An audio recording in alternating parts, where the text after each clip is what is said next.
Come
at the king, you best not miss.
Shout out to my day ones and my stay ones in this situation.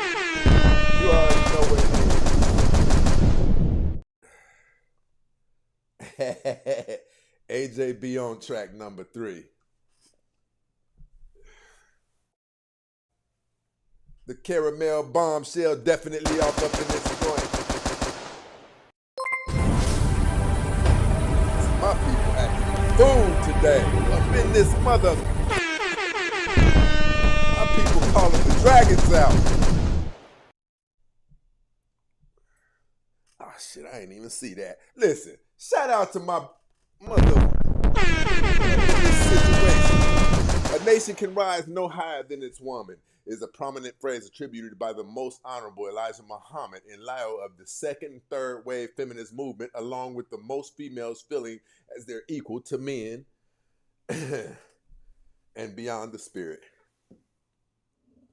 Where's the lie? Where's the lie? Shout out to my brother one more time for setting it on fire over here. My brother kicked the whole door off of the lock is missing, the hinge is gone on the top and the bottom right. But listen, once again, shout out to my day ones and my stay ones who always representing and rocking out with us. Listen, we got, well, we might as well go ahead and where's the...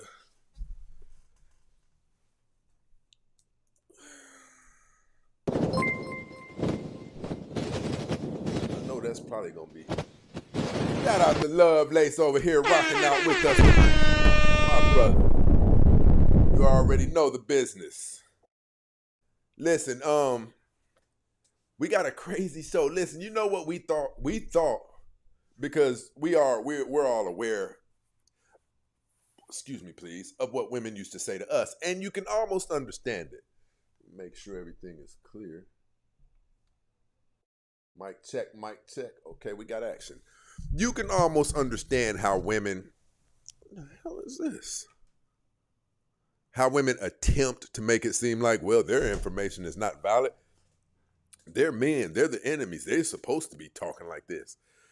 But they had to re-strategize when women started coming out and speaking against this lewd behavior. They had to re-strategize because even they knew that it wouldn't work to be like, oh, the only reason women are saying that is because they woman bashing. Lo and behold, they did. And that just proves to you, anybody who's not in agreement with what they're talking about, we didn't think there was a way around that. We didn't think that they could find a way, because that's what we were thinking. We were thinking if we could just get the women to come out and let women know. Listen, shout out to my brother, Lower 9th Ward, definitely in the building. Listen, you guys got to go to this brother. Listen, faithfully, ever since I've been doing this brother is up every morning going in, full panel. You know what I mean? So go check my brother out on TikTok, Lower 9th Ward. Brother, when you going to get over here on YouTube, man? Start your page. Listen, shout out to my brother Gibbs, definitely over here, dropping bombs with the Cash App. My people over here, listen, I don't know. I think my people was waiting for me to say, listen, we back to our regularly scheduled program, right? Because my people cutting up today. I'm just saying. Roof down there in the booth. Hey, Lower, I'd like to have you up here, man. It's going to be a scorcher tonight. You familiar with the Remnant Princess? She's 5 times worse than me. This woman tilts the Richter scale. What they say, a 9.2 on the Richter scale. But yeah, we're going to talk about it tonight. This woman laid it out so immaculately to where it can't be hidden from. It can't be hidden from. And we're just going to go ahead and jump into this thing. There's no need to hold back on it.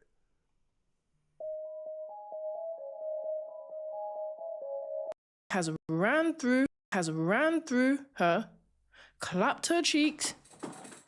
She's gonna go to the good guy and say, you need to clean up all of my crap after I've dumped on you like a toilet.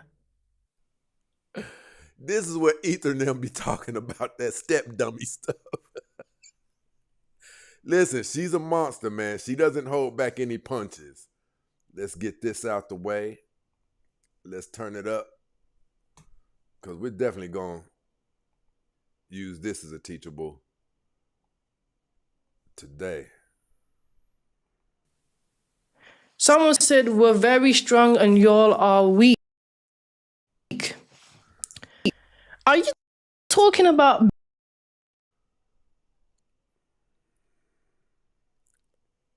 BOK females are very strong?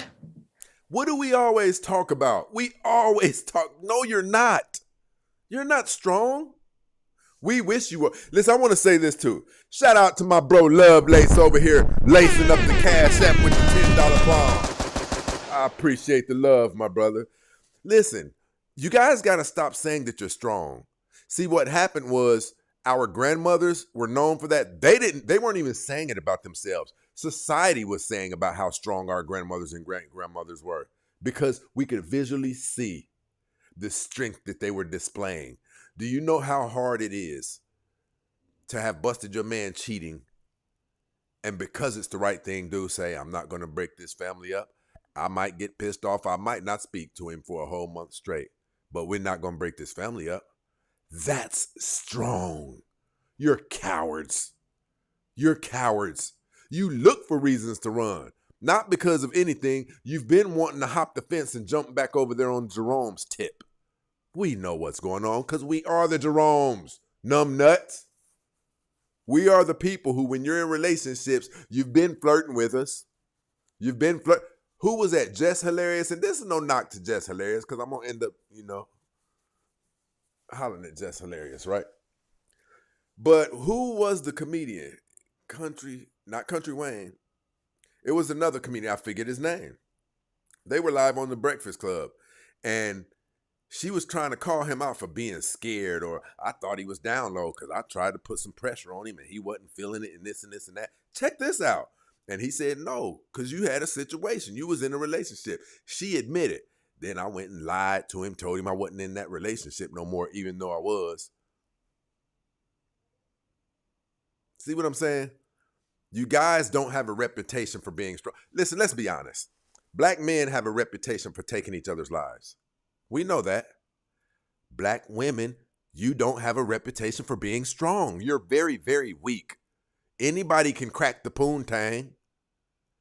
You don't have to have money. You just have to have some.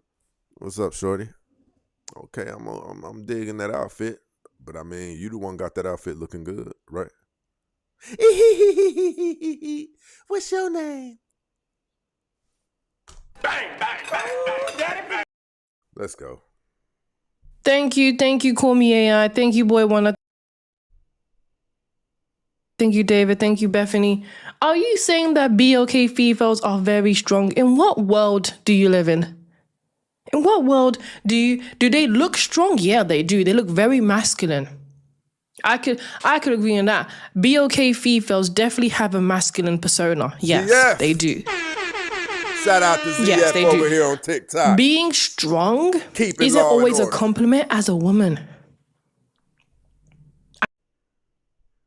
David, woman. I don't know where you females get this concept, but calling a woman strong isn't a compliment. Yeah, they're very strong because they're very masculine.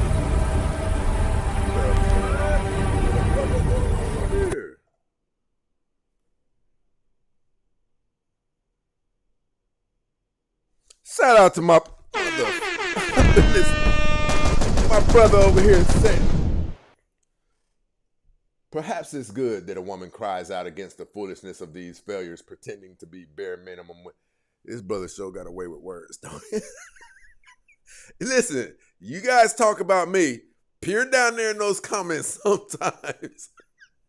I gotta read that again. And shout out to my brother dropping the 200 on us tonight. That's my man's right there. What do they say in New York? My man's 50 grand, right? My brother Ether said,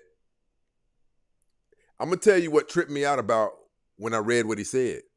As I was reading it, everything that he said met the bar of logic. It's sad. It's sad. Check it out.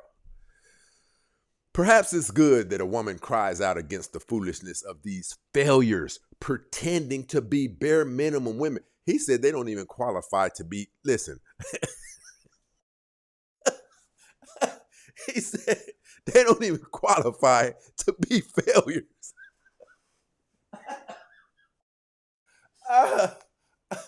Listen, what's beneath a failure? I'm gonna have to think about what's beneath a failure. Jeez, a corpse? I might have to use that.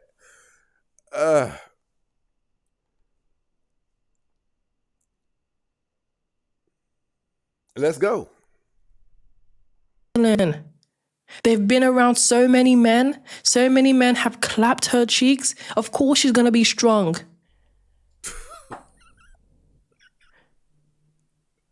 Y'all have no backbone. If you really believe BOK females have a backbone, then how come they have no standards? Okay, let's talk about it. I want to listen, I don't want you to agree with me. I just want to hear what you guys say. On a scale of 1 to 10, 10 meaning on a high level. On a scale of 1 to 10, where would you rate black women's standards? 10 meaning their standards are impeccable. 0 meaning they have no standards. On a scale of 1 to 10, where would you rate African American women's standards as it pertains to what you're seeing today? Oh my gosh, my brother said 1. Come on, y'all can't do them like that. Don't do them like that, man. Lord, they said 2, 1, 1, 2. Lord have mercy. 5, 1, 2. And that's Miss Jot. Listen. See, the point we're making is this is horrific that people are even saying this. Even if they're joking. I want them to be joking and at least have a higher number than what they're doing. But we all know that they're not lying. Look, my people said a 3. That's the highest number we've got. 5 and a 3 is the highest number we've gotten. Look, Miss Josh said it's no joke. The reality is, for you to have a backbone, you actually need to have some type of standards, which BOK females don't have. And they, compared to every other nation, will never have. Honestly, the reality is people just will say anything. They will say anything. BOK females are the weakest link. The weakest compared to every other nation. The weakest compared to every other nation. I want you guys to know what the topic is, though. Black women have a thing for toxic energies. We know they do. They are in love. If you've ever another human being, oh, you get them so wet. Oh, you get them so wet. We all know it because look at who they have children by. We all know it. You're mad because we're the chosen ones. Oh, please. Come on, give it a break. Isn't it? Chosen for failure. Yeah, chosen for failure. Chosen to be single moms, right? Chosen to have the highest STD rates. Yeah, I agree with that. Chosen to be the degenerate. Yes, you are definitely chosen to get your cheeks clapped. Chosen to have the highest AB rates. Chosen to... When she says AB, you can't say a torsion on here. You got to say AB. Means you went to the clinic and allowed them to stick the vices up in your hoo-ha and break the baby up and get rid of him so you wouldn't have to feed him and be a mom. Right? Or her. So that's why, a lot of people were upset with Candace Owens when she said the most dangerous place for an African-American baby is in the womb of a black woman. Because you don't know if you're going to make it. You don't know if you're going to survive the clinic. You don't know, and some of them might take a hanger and try to do it themselves. Unalive unborn babies? Oh, yes. Chosen for that. Chosen to wear all the weaves in the world. Chosen to wear everybody's hair except for yours. Yeah, you are chosen for one of the worst things in society. I can agree with that. What do I think of AB? I think it's MURDER. Anything, in my opinion, anything that delays the process of life is taking life. Anything that interrupts the process of life taking place is the opposite. It is taking life. If you interrupt the process of life taking place, I mean, you know, there's only one way you can look at this from a logical standpoint. And I'm not even saying it from a passionate, well, here's my view on it. I'm not saying it from that. I'm just a logical man utilizing logic. Let's go. That. Chosen to love being with toxic men and never get married. Yeah, chosen to be the least married. Yep, chosen to have the highest divorce rates compared to every other nation. Thank you, Call Me AI. So if that's what you're talking about, then we agree there. At this point, my brother down here making a straight up investment. Shout out to my brother over here, setting it off with another 50 ball. Well, listen, shout out to my brother for real. Putting us on the map. Right? My brother said, as a melanated father of daughters, I am doing all that is within me as a man to ensure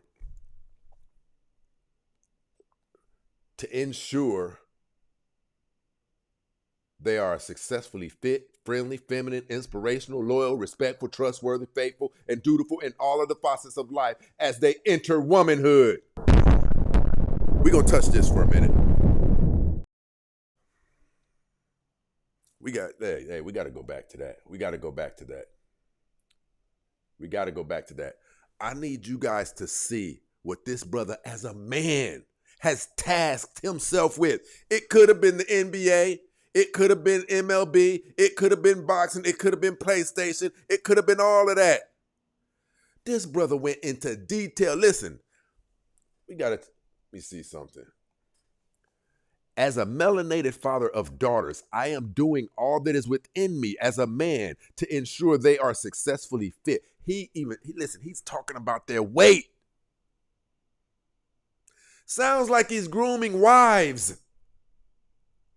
This brother's even talking about their weight.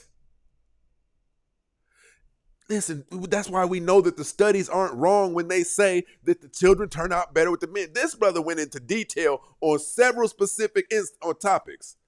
Let me pull this up again real quick.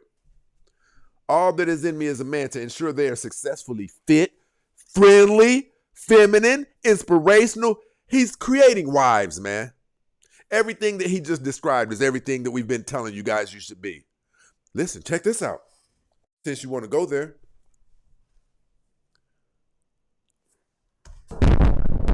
Turbulence, people. With men like this, raising daughters, who you gonna date?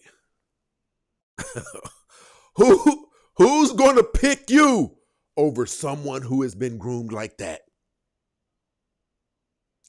See, and this is what I tell you guys. You know, women say, men ain't shit and da-da-da-da-da. Where the good men at? What you guys are experiencing is the void, the gap that you have collided with of there already not being enough men, of there being men in prison, of there being women who are already taken, right? Of there being men that are already taken, of there being men who no longer want to date, and then there's the women who he's raising.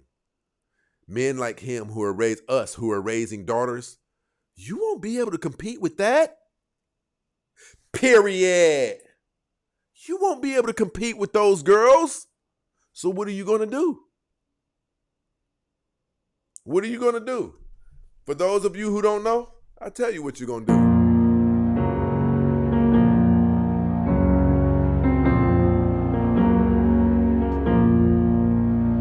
Hey, listen, I want to read that one more time. That was actually pretty inspirational. I want the brothers to listen to this. I want the brothers to know that, listen, you're not, what do they call it? You know, we've been taught that men aren't supposed to do certain things. We're not supposed to braid hair, blah, blah, blah, blah, blah. I want you guys to see that this brother has both feet in. And I want you to know that you're supposed to be doing this too. Some of you are doing your part, but I'm saying it doesn't hurt to go overboard. As a melanated father of daughters, I am doing all that is within me as a man to ensure that they are successfully fit, friendly, feminine, inspirational, loyal, respectful, trustworthy, faithful, and dutiful in all facets of life. I'm sure he didn't just make all of those up. They had to be in his mind. And if they were in his mind, it's because he's familiar with them because he's been doing these things. Listen, it is up to us. We've already tried letting them do it. Can you imagine how immaculate his children are going to turn out? Can you imagine? That was it right there. Come on now. Hey, mind you, they're surrounded by a crew of elder brothers.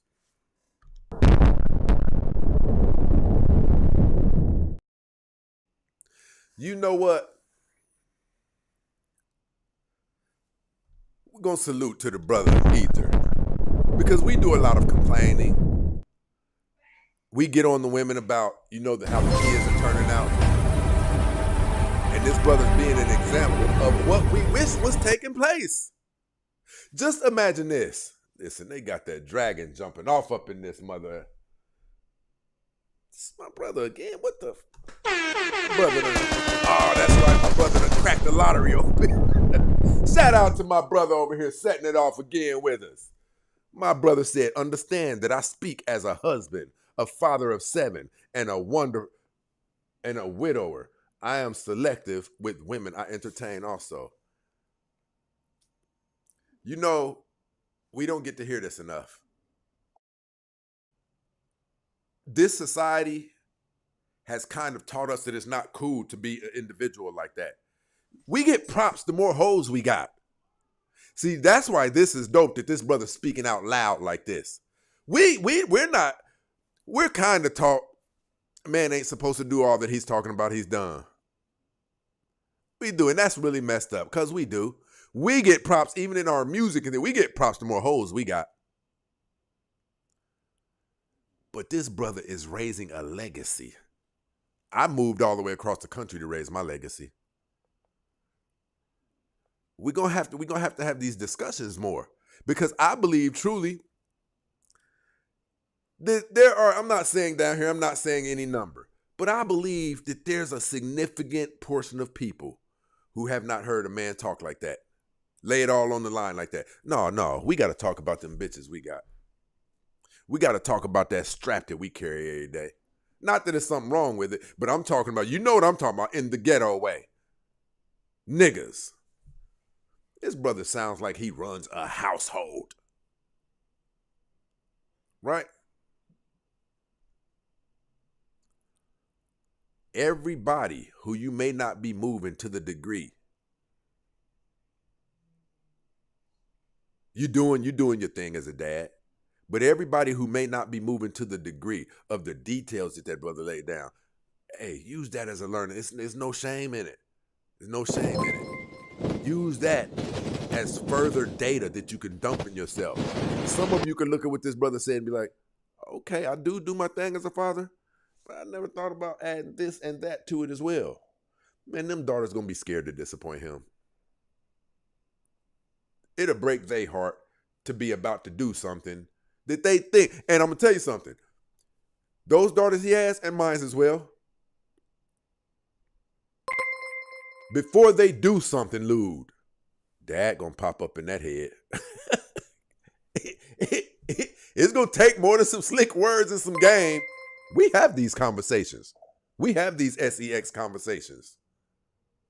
And I need you guys, whatever you have, some of you are delved off in video games. I'm not knocking that. But what I am saying, take time to get as detailed as you just saw. Could you imagine if even 10% of our daughters were being raised like this? We probably wouldn't even have these podcasts. What would there be to complain about? Right? We'd be so strong, we wouldn't even worry about the ones who are still ratchet, the other 90%. With 10%, that's the tipping point. Let's go. Let's get to it. Salute to my brother Ether again over here. Again, setting this film on fire. Shout out to my brother Lovelace over here, rocking out with us. My brother Lovelace said, a virtuous woman is worth more than riches. And I just don't, I don't care to even go into that. We say things like we don't understand why they don't understand. They do understand. I just want to be a hoe. And mind your business. Leave me alone. BLK females are chosen to be degenerates in society. That's what they're chosen for. Get it right. I did get it right. They're chosen to be degenerates. There's nothing you can do to change that. They're the chosen ones. Listen, Bree,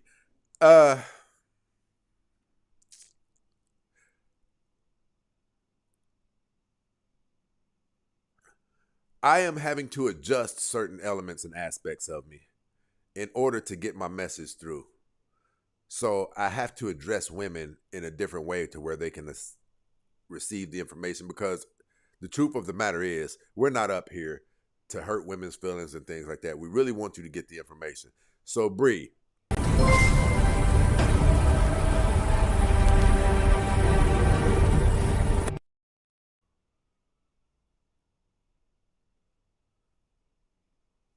my brother over here scorching the earth. Shout out to my brother Joe over here just scorching the earth again. My brother said, just for clarification, all of my children are from one womb. Right? It's impossible for that to be anything other than intentional. It's impossible. You can't do that on accident. 7 children by the late, great Mrs. We got to be more intentional. We got to be more intentional. Mine's were. Listen, mine's were intentional. Like, I was ready. And that's why they were raised in a loving environment. They'll never see the inside of a jail. If I can't imagine how they would. I can't imagine it. I don't want to speak anything over them, but something crazy would have to happen. That's intention.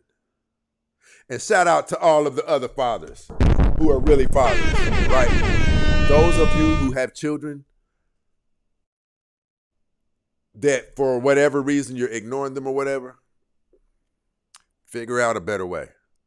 There's a way that's better than that, because you will be rearing up everything that we condemn.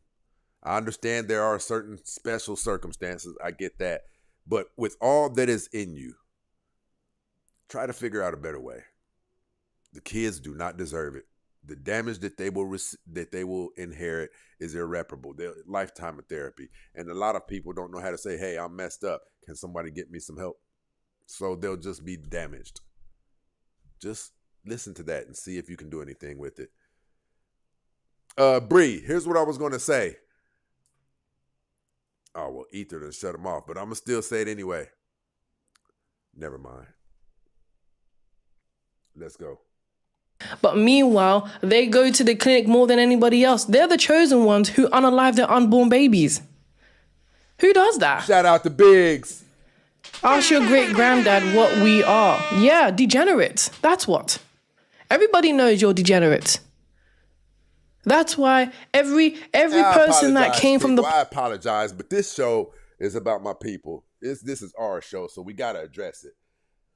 My brother tagged up, said, I'm a father of 3 daughters. Their mother completely fried their brains within the first 6 months of living with me. They understood within the first 6 months of living with me, they understood what real men and women are supposed to live. You see what I'm saying?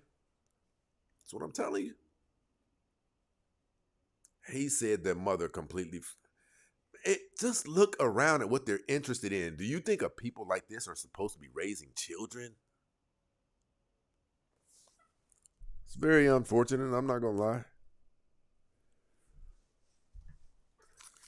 Z to the F to the. What's going on, good brother? Oh, not much. I just came up to do my moderation thing. Do your thing. The show is at 2,000 likes. Fuck y'all's comments until we get to 20K. I'm not playing. I don't give a fuck. We can all watch this motherfucker in silence. And I'm gonna say it anyway, Bree. Even though I can't see you, I'm gonna say it anyway. I'm trying to get better results. I will stand my ground. I was gonna call you a dog, but I'm not gonna do those things. I'm gonna try not to do those things anymore. But Bree, do this for me. Tell me something that's good about you for communities. No, she can't. The comments are off.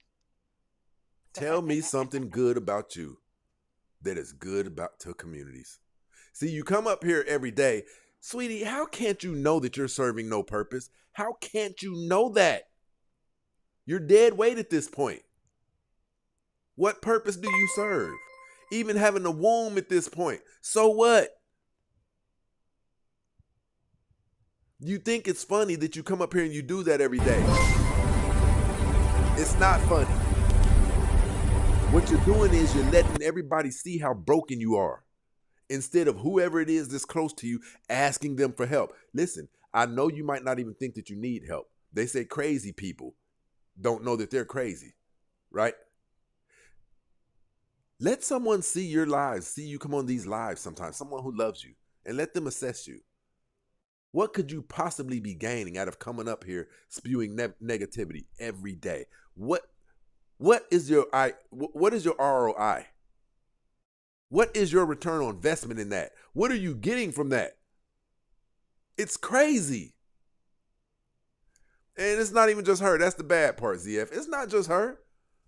I'm talking about to loyally come to a show every day and intentionally be negative.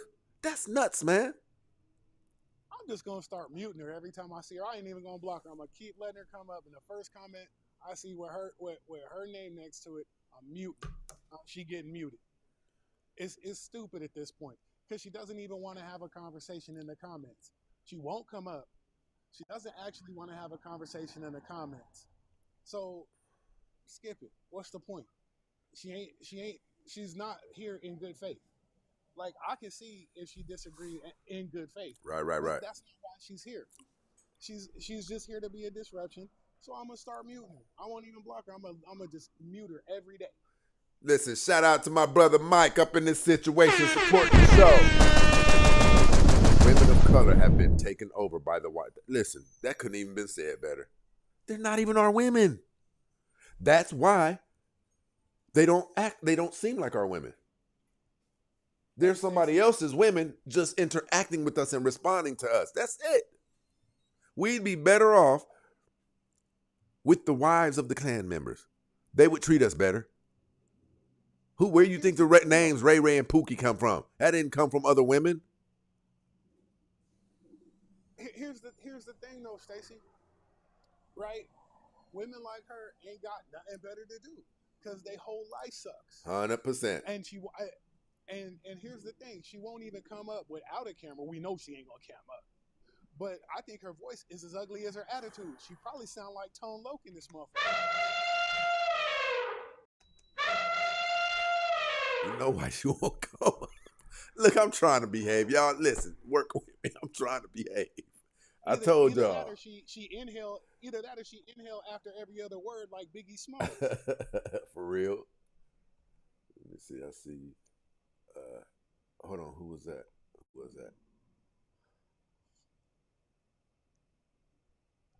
Hey, listen, I'm just going to hit this really quick, fellas. And some of you already passed this threshold. Respect. But, we've been taught the wrong flexes. Look what this brother said. And just for clarification, all of my children are from the same womb. See, we get taught.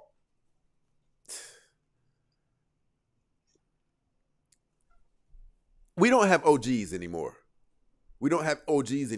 So therefore, we're taught the wrong flexes. It's a flex to say all of my children are about to say. These are flexes. And even the brothers who have already surpassed that, right? And that's not their reality. Adopting that new information levels you up by itself. Adopting that new information, because when you adopt that new information, now you can tell it to your son. Hey, boy, I'm going to tell you something. You don't know what a flex it is to have all your children by the same woman. See, that's what I'm saying. Like, see, here's the thing though. If you got two baby mamas, there's gonna be some children. I promise you. That's why the same dudes keep having kids, because they like, these women think that having multiple baby mamas is some sort of flex. they don't. I know one thing. They don't care about it. That's what we do know.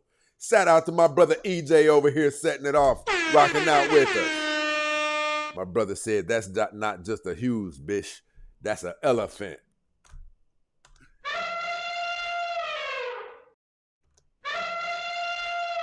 Let's get back to it. Let's get back to it. But yeah, I just came up to say that, really. Oh, okay, and we only up 900 likes since I've been up here. And there's 40 people in here. See, this is why y'all comments gonna stay off. I don't care. That's it. Tap them out. I'm here regardless. I'm here to chill out. Tap them But out. if y'all want to make Pause could- comments, you better, and I do mean better, tap your screen and get us up to 20K. And you do it quick before I change my mind and make it 25. Hey, tap that screen, people. Let's get this engagement going. We got a hot show tonight. Save you females. Now, Stacey, My brother. It didn't matter what happened. It didn't matter who you was. You all chose to be degenerates. There's nothing consistent about BOK females. Nothing consistent. Nobody loves you. I'm just gonna say it. They love us. No, they love clapping your cheeks. That's what people like doing to BOK females. I want to say this. I understand to an extent why African American women get so pissed and say bad things, because if you speak their reality out in the air, it does sound terrible and it would cut somebody. We know that what she just said, people don't love a lot of them. They're just used as nut rags. But you did it to yourself. That's the thing. You're doing it. You're turning yourself into something that the only value associated with you is somebody getting to squeeze one off. They don't love to marry you. They don't love to make you into a wife. They don't love to actually create a family with you. No, they love to pump and dump. Let me say this. I want you guys to understand the current state of African American women. It's not even an intelligent thing to get one of them pregnant.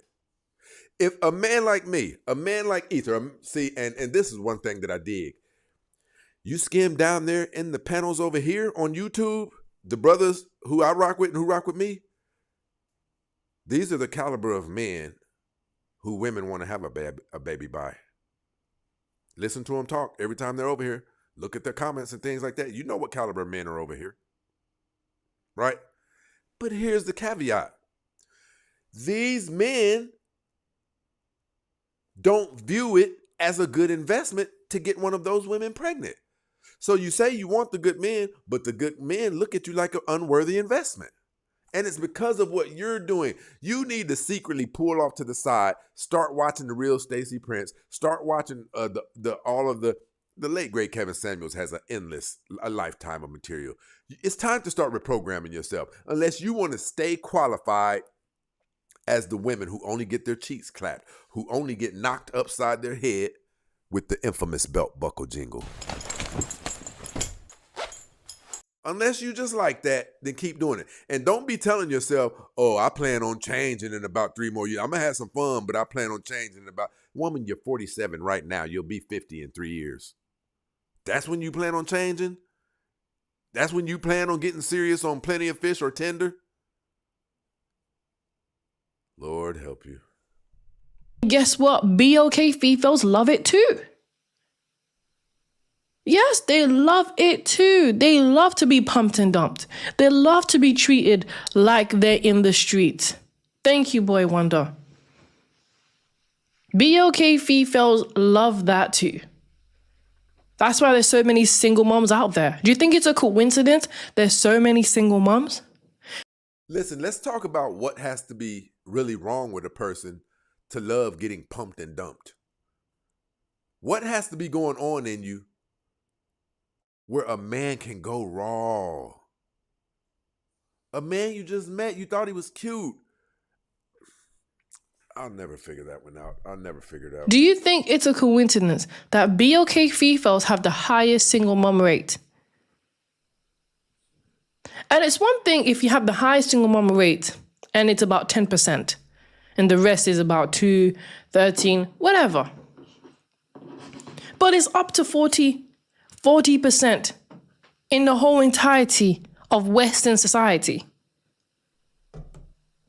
BLK females love being treated like a bunch of baby mamas. That's what they want. Do you guys think that that could even possibly be true? Is there any logic? Could it? Listen, I'm asking. I'm going to read. I want the. Oh. Listen, shout out to my brother.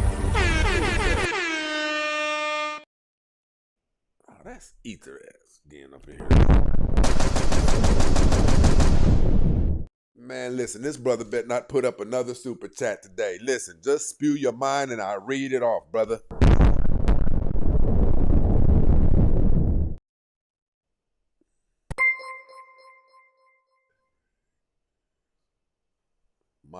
My brother. He talking about let me bless this. Man, been blessing the chat the whole time. Okay. Who is this? Shout out to my brother Biggs in this situation too.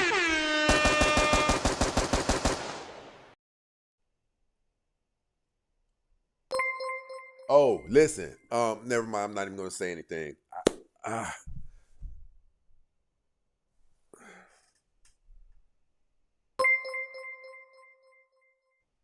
Dazzling D up in this situation. It's unfortunate the things that we say. We only say them because we're aware that you don't know about these things in depth. We know that you don't because you wouldn't be as proud to continue demonstrating this poor behavior. Your behavior is so poor to where it makes an entire nation look terrible. And then if you listen, they're telling her that they're the chosen ones. Chosen what? But let's go. They don't want to be treated like wives. Do you think BLK females want to be treated like wives? Do you not hear what they say? They don't want to be submissive. They don't want to be feminine. They don't want to be traditional. So what do you think they're telling men? Do you think if a man who wants to be a father and get married hears a BLK female say that, he's going to be attracted to her? But you know who's going to be attracted to that? Is a toxic guy. And listen, they talk about, it's a lie, the statistics are wrong. When you read these statistics about they say that a woman's life is taken. What do they say? Every 30 minutes or every hour, something like that. They're talking about worldwide. They're even talking about the things that take place culturally in Africa where the things are getting sliced up. But as it pertains to the situations in America where we're hearing about women being unalived and domed in the head and things like that. Have you ever noticed that the women who we see who got domed in the head, all of that stuff like that, these aren't typically feminine, sweet, productive members of society. These are people who, like she just said, attach themselves to a toxic nigga because that's what you like. You like men who are keep that strap on him. You can't even get... Listen, your vajayjay won't get dry if that man hasn't been to prison before. You can't even get excited if he's not the type that will set it off in public. And now you're putting yourself in the crosshairs, in the line of fire of all of the bad things, the karma that he may have coming his way just because you've attached yourself to him. So yes, there's going to be more bad things happening to women. Look at what you're attaching yourself to. You're attaching yourself to bad people. But in some cases, let's be honest. Turbulence, people. In a lot of cases, it's the man who shouldn't be attaching himself to the woman if he wants a good outcome for his life. Some of you guys are luring men up into hotels under the premise that you're going to give him some, knowing that your real boyfriend and your cousin are coming up through that door. You're going to leave the door unlocked and you're going to send a text. You already got the number. You're going to send a text message soon as that man's pants is all the way down and he's naked, so he'll be easier prey. And we know that. Shout out to Love Lace over here dropping the cash app for the hottest show online. Right? In a lot of cases today. But we are still stuck. See, I'm going to tell you guys something that you haven't peeped out.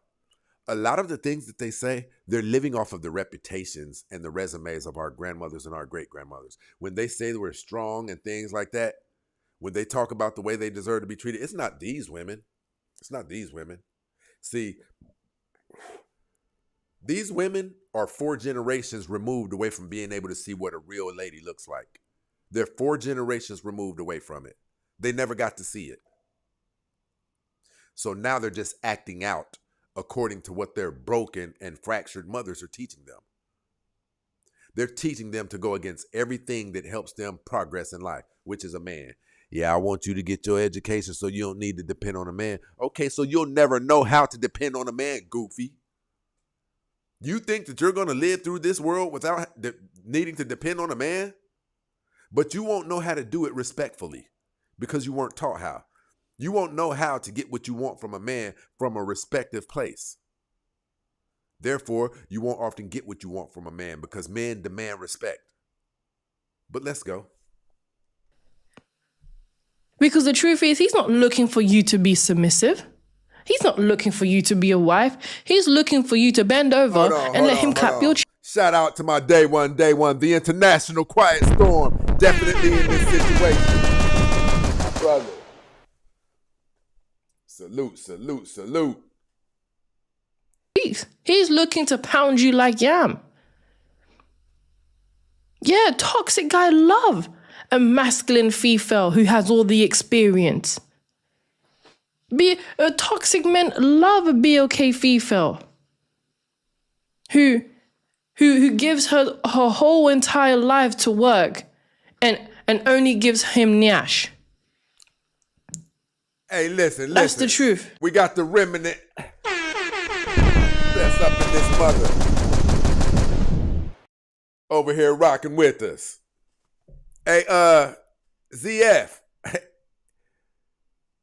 My girl who we doing the show on tonight is down in the comments, man. Let me get a live 5-minute. Man, what the fuck is up with Ether tonight, man? Shout out to my brother Ether over here with the $50 cash app dropping bombs on us. What the fuck is going on with Ether tonight? Ether. Hey, I already told y'all about my bro. That brother Stan on this channel. Where's she at? Where's she at? Where's she at? Oh, there's no hate for you, Bree. There's no hate. You know, people probably just want to see more reasonableness out of you, more cooperation, right? And you can't get that by basically asking people to treat you bad. And what I mean by that is dishing out bad energy. How about one of these days you just come up here and see if any of the things that take place on this show make sense and could benefit your life? How about that? How about that? Just think about it. Think about it. Let's go. Milk is what all want to be without ageism like you're doing. Hey, the voice you guys hear, she was down there in the comments. I've been trying to get her up here. We're going to rock out one of these times. Like I told you, if you look at her content, I just moved my profile so you could see. You see how beneath all of her captions she says, "Prove me wrong." And people don't know that that's how she destroys people. She speaks things that it's really hard for you to prove it wrong because it's not all of it's not her information. A lot of this stuff is research, right? So when she speaks, similar to what people say about us, when she speaks, yeah, it triggers people. And the first thing triggered people want to do is refute what they're hearing. But how can you refute something that can be proven? That's where all of the hostility and anger comes from, right? But shout out to her. Hey, listen, I've told you guys, go over there and check her page out, The Remnant Princess. Use up, please. You're not making any sense right now. If you're going to try and at least say something, at least make it make sense. Women offer no demand to make men want to marry them. Of course they don't. See, a lot of these BOK females, your females, they have no value whatsoever. They don't bring nothing. And everything about them repels everything that is traditional. BOK females flee from any type of traditional value because it's not in them. And what shocks me is then they will be angry that they are not attracting the right guy. You're not the right person for the right guy. Did you not know that? Okay, let's talk about it then. AZF, you can do what you want to. I just wanted to see what she down there. Do your thing if you do what you want to. You know this is you. Hey, Remnant Princess, you know I'm going to be expecting you up here one of these times. Shout out to my girl Summer down there rocking with us. You already know. You already know.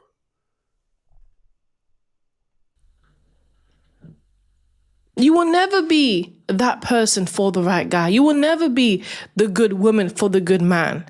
And that's why you guys aren't getting him. Instead of making the necessary adjustments to qualify for the men you want to qualify for, no, you don't want to do that. It's similar to losing weight. We know that losing weight and getting in shape takes work. So instead of doing the work that you know is difficult and tedious, you prefer to say, nah, because working out, they say that causes cancer up under your armpits. Anything except for doing the work. Nah, but I hear if you work out, you can tear your Achilles tendon. And yeah, so I'm probably just, I got a jump rope. Ain't touched that jump rope ever. Went out and bought it just to psych yourself out. It's the same as not qualifying for the caliber of men that you wish you qualified for, but instead of doing the work to qualify for him, you go online and say, man, ain't shit. That's not going to get you anywhere. If the work's not done, you will still not qualify. The work must be done. It must be done. Or like the late, great Kevin Samuels said, die alone. Dead man! Dead man walking! Let's go. Because that's not how BOK females want to be treated. They want to be treated like community boxes with a ring on their finger. That's how BOK females want to be treated. They want to be treated like community boxes, but with a ring on their finger. And that is crazy. But that is literally their mindset. They want to dress like a 304, like a stripper, like someone that literally is selling box. They want to wear every type of cosmetic, makeup, surgery. They want to be community boxes and expect to find a husband. So they want the... We got to stop right there. Are you guys listening? They want to be bops. They're basically editing reality. They're editing reality. I want to be a bop who also gets the happily ever after marriage. The bop lifestyle is the exact opposite of the happily ever after. The bop lifestyle is the roadblock to the happily ever after. So you can't do both. One has to go, and then you're free to live in the presence and in the reality of the other. It's just up to you which one you're going to live in. What I've come to understand is what they want to get busted down. They want that thing, listen, and listen, they like the biggest joints. They like that thing to get thrashed, right? And then feel some type of way when the man who they end up dealing with can't please them. No, he can't please you. You've taken tree trunks, light poles. You've been choked while he has it in you, doing circles with his hip. You've had your hair pulled from the back while he's behind you, in you, and the other hand. No, the average man can't live up to what you've experienced. No, he can't fulfill you. You're ruined. You're over. At this point, if you ever do get married, you'll have to live a life of faking orgasms. You're no good down there. You can't be satisfied. It would take a complete overhaul. And I'm going to tell you something. If you listen to the Remnant Princess as she's speaking, it lets you know that the only people who think what we're saying is crazy, the only people who think what we're seeing is crazy is the people who aren't crazy. The people who don't think it's anything wrong with it, is something wrong with them. That's why it's not crazy to them. That's why they don't understand it when we call it out. Because we're basically calling out their version of common sense. And they don't understand it. They'd really like to say, when we're condemning a train getting ran on a woman, they'd really like to say, don't knock it till you try it. They'd like to say that. They look at us like, they look at other women like they're missing out. They look at us, the ones who have our wherewithal intact, they look at us like we're the fun police. We're missing out on some things. Stacey Prince is missing out because he won't go raw on women he's just met. Whew. Toxic man to marry them. That's what they want. They want the toxic guy to marry her. They want the toxic guy to treat her like a wife. See, toxic men, the reason why BOK females love toxic men, because toxic men don't care about standards. Okay? A toxic guy doesn't care about how many body counts she has. A toxic guy doesn't care about how she dresses. A toxic guy doesn't care about if she's a single mom. So you need to understand, these men are perfect for her.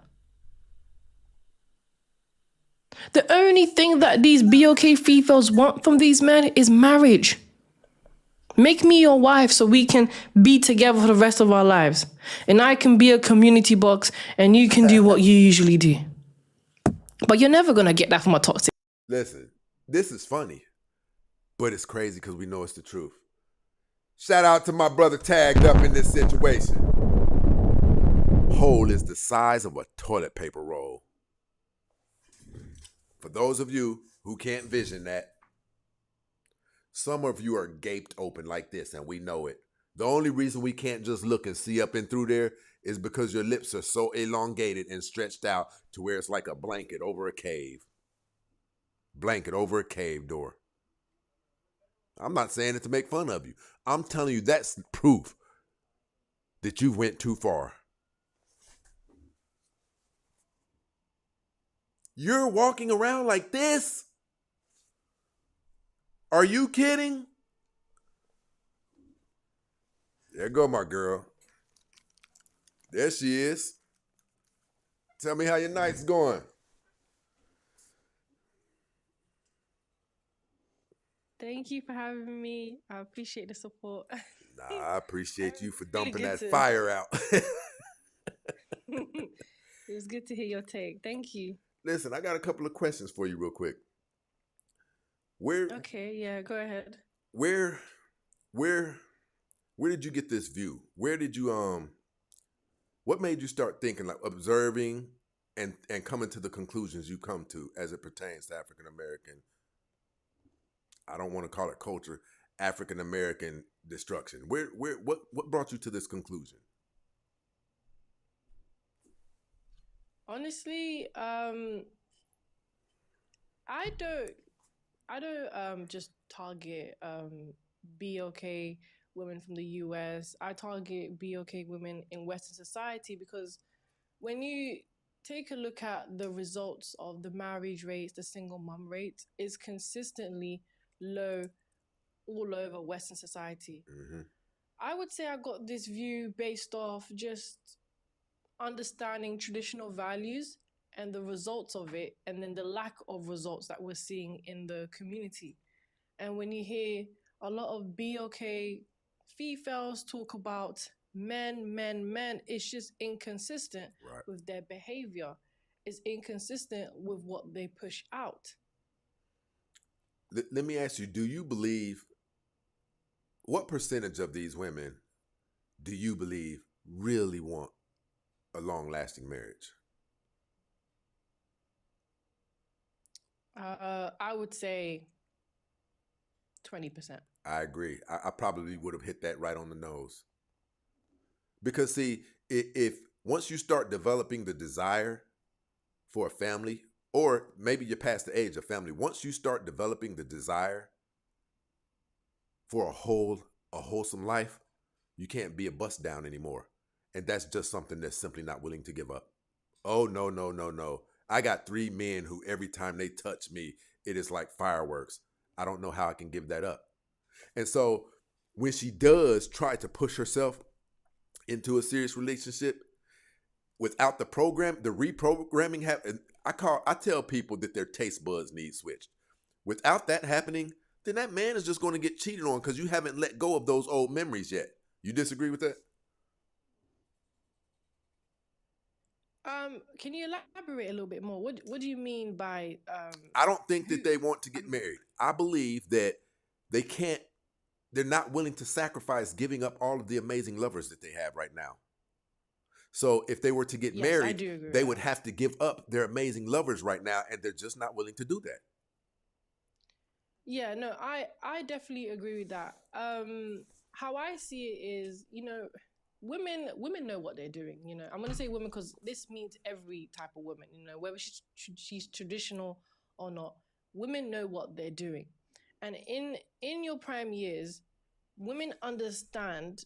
I honestly believe they lie. They lie when they say, "Well, the guy tricked me. I didn't know." No, when the guy just wants to have intercourse. When he just wants to clap cheeks. It's so obvious. There's no one that's that good at I agree. pretending that they don't want to get in bed with you. So the reality is they choose where they want to spend most of their time. It's a choice. So in that time, they are not willing to say, you know what, that's the sacrifice. The sacrifice is I'm going to keep my legs closed and look for a good man. They're not doing that because now you are going to miss out on all the men that you want. And it's just that simple. It's just a choice. So they're not going to sacrifice that. Women that do sacrifice that make a choice. I want to save my body for my husband. Right. It's just that simple. What do you think is going on inside of the mind of a woman who really does buckle down and says, I'm not going to be pushing myself out there. I really want to save my body for my husband. What do you think is her motivation? What do you think is propelling her to not only say it, but put some action towards it? I think it always begins with family. 100%. It begins with how she was raised. 100%. That's where it ultimately starts. It begins with her mother, her father, how she saw them together, and how much they valued traditional values, that it got passed down to her. And so much it esteems her to be like that. It starts at home. And there's only a few percent of women who come out a single mom household, for example, looking to be wives. Right. Because you can't look to be a wife if you've never seen your mother be a wife. 1,000%. I don't want to hold you too long, but I'm going to ask you a difficult question, man. Seeing how what we've said tonight, do you see any hope?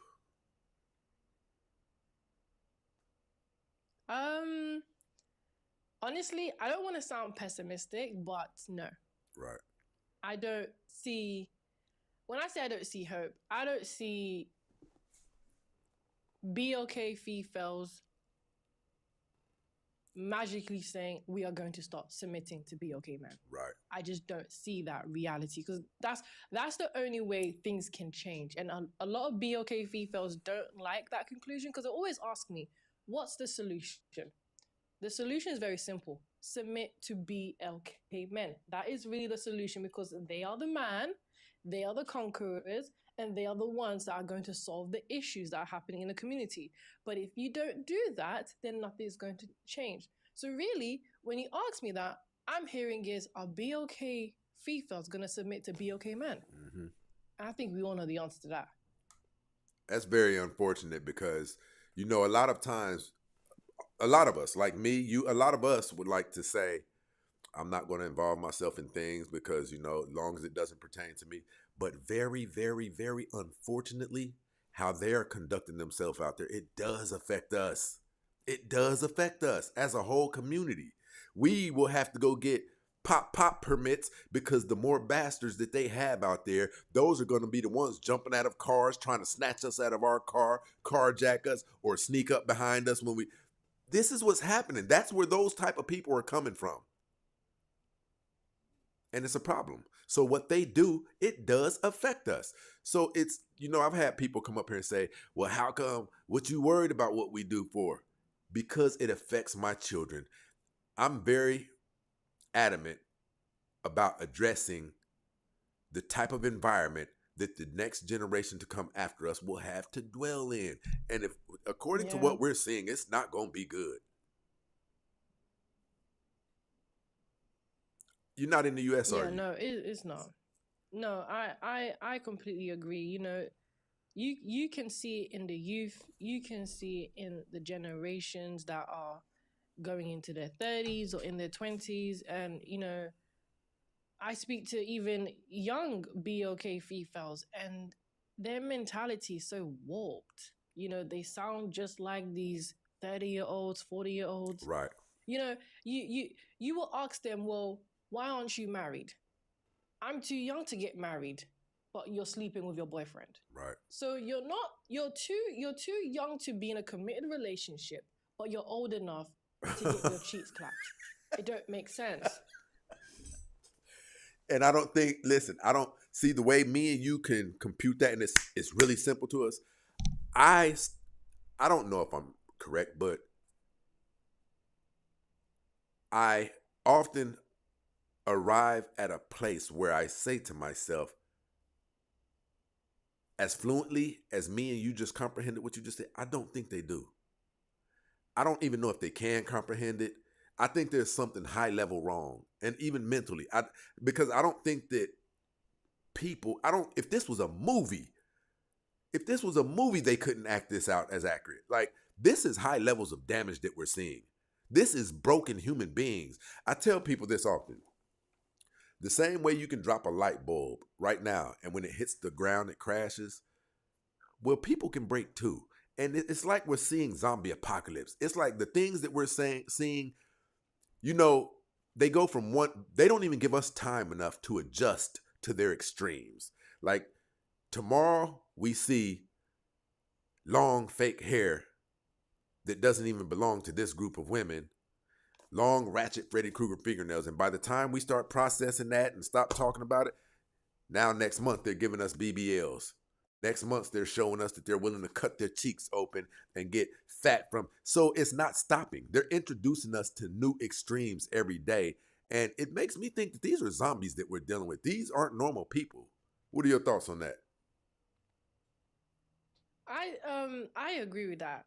You know, when I hear that, I think about the older females. I think about the aunties, the grandmothers, the 30-year-olds, the 40-year-olds. And this is if you don't get them telling the younger generation where they failed, nothing is going to change. Right. Because realistically, I could say, well, you need to submit to a BOK man. That's not going to happen. So then where are you going to be able to get the information that you need to not fail in the future? Right. Is by older females.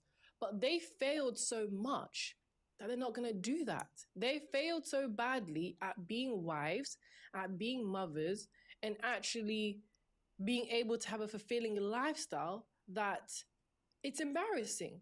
Right. You know, women, you know, they say a lot of women can't take rejection. I mean, when you are in your 30s and 40s and no one married you, you've been rejected in your 20s. Right. Every man that you got into every man that you got into a relationship with didn't marry you. Every man that you was in a situationship didn't marry you. So what I'm saying is that a lot of the females who are in their 30s and 40s are not going to try and teach the younger generation, the younger women, what I mean by if you're old enough to get your cheeks clapped, then you're old enough to get married. Yep. They are not going to break it down to them in a sense where they're going to understand it because they failed. If you admit that you need to get married, you need to do it in your prime years, then you can see where they failed. That's not going to happen. They're not going to admit that. It's crazy that you said that. There was a woman, this was like 9 months ago, but she, you know, she grew to be a supporter of the show. You know, she finally got it. We went one day, we went for an hour straight of me trying to get through to her, an hour straight. I pulled everybody else off the panel just so I could give her my undivided. And after about an hour, she said, Mr. Stacy, I guess you got me there. I guess, I understand what you're saying. I said, okay, so now that you get it, right? Your goddaughter you were talking about and your daughter, do you have right now in you what it takes to keep them from going through the mistakes that you made, multiple children by multiple men? Excuse me, please. And let them know how much damage that can do. She literally said, I can't do that. I said, what do you mean you can't do that? She said, because they would look at me wrong then. I said, so you're going to withhold this pertinent information away from them just to save face? Yep. That, I don't think men understand how much females don't like the whole concept. One is that they don't want men to know that they were right. That's another entire thing, because that would just ruin the whole concept of feminism in itself. If you start to say, well, men were right, don't be promiscuous, get married, or you actually will be miserable, you are going to be depressed. If you actually start to admit that, then you have to now, you're basically deconstructing feminism. Right. So that's never going to happen. And then the second reason is you don't want to be seen as a failure. See, a lot of these females, that's the only way they can be able to combat men in general, is by saying we're educated, we're successful, we're independent.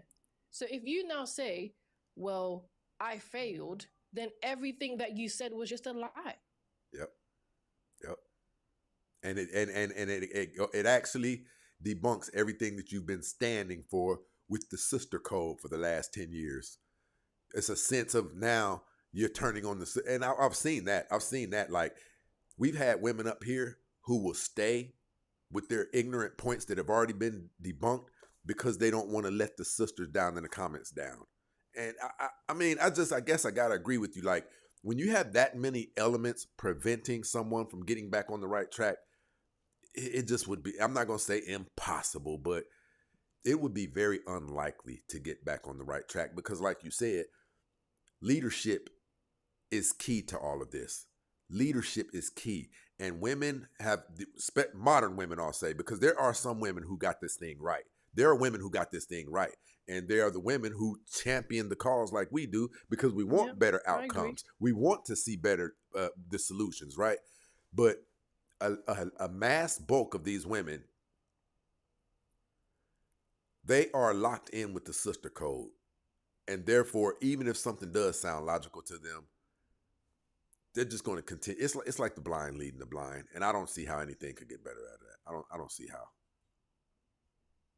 I don't know. Listen, I got one more question for you. I don't want to hold you on. I'm not using strong as trailblazer, I'll say. You are vocal. I'll put it vocal. You have your vision and your passions, and you know how to articulate them. You know how to target them. Do you believe yourself to be the caliber of woman who you could yield to a man? Yes. Okay. I had to ask you that because you have a different type of fire. Like most of the women, well, I'll almost say all, a woman who has a stance like you, it emulates strength. And I'm not talking about, you know, how black women say they're strong. I'm not talking about that. I'm talking about how you look over there and you say, no, she's standing on business. So, like with that type of, here's what I'm saying. Like how we talk about women being CEOs and things like that, how we discuss that a CEO or a powerful woman, it's not impossible, but it would be difficult for her to come home, dump off the CEO version of her who just fired 30 people, right? But then come home and be that feminine princess to her man, right? And with you, I'm like, no, she has, to be honest, you're kind of powerful. I'll be honest with you. Like the way you take your stance, I've seen your platform several times. You don't let people come up there and be disrespectful. You keep your thing in order, you know. And these women, if they had the vision that you have, the power that you have, they wouldn't be able to dump it off at the doorstep upon entering the house to that man. You see what I'm saying? Honestly, I understand what you're saying. You know, when I first started doing TikTok lives, you know, I didn't come on as Remnant Princess. I came on as another account called B Cherry. This is random. And I would go on panels and I would just tell them what I think about traditional values. And they were so aggressive, like crazy. You know, it wasn't even me trying to, because it was my first time on doing TikTok live. Were you showing yourself? No, I was not showing myself. Okay. It was a random account. So, you know, they still didn't know me, but I wasn't Remnant Princess either. And I'll go on these different lives and it was consistent. It was consistent. So before I was speaking the way I was speaking, before I was vocal, it was always like, oh, well, you know, I think this, I think that. Right. Oh, so you're a pick me. Oh, so you like pandering to men. Oh, you're a demon. Oh, you believe in God, a God who's a man? What, you believe in a man? How do you believe in a man? I said, and I remember there was one live, I said, I don't believe anyone's the prize. I believe God's the prize. And they went crazy. I don't know why they did. It was so weird. So that's when, and then when I started to do my own live, and you know, that's when I realized, okay, well, I'm gonna try to have this conversation. Then what I'm saying is, I realized is they were always going to be that aggressive. I was never going to have a normal conversation. Got you. It was just never going to happen. It doesn't matter how nice I speak, how gentle I am. What I'm going to say is going to trigger them. And I won't even have to say, it won't even be a personal attack. Honestly, I see single moms as failures. Doesn't matter how I say it, they're going to be angry. Okay, I need you to elaborate on that. Because I know what my stance is on it. When you say single moms as failures, go in on that for me. Sorry.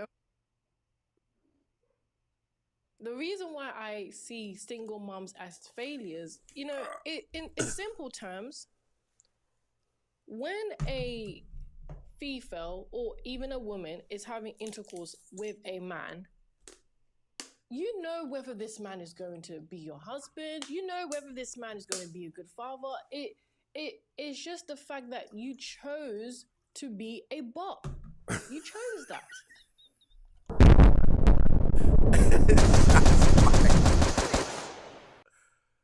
Hold on. So you're telling me you believe, well, because I know my beliefs, but you're telling me that you believe most women, it's not getting duped. You knew everything that you needed to know about this man before you jumped into bed with him. Of course. I agree.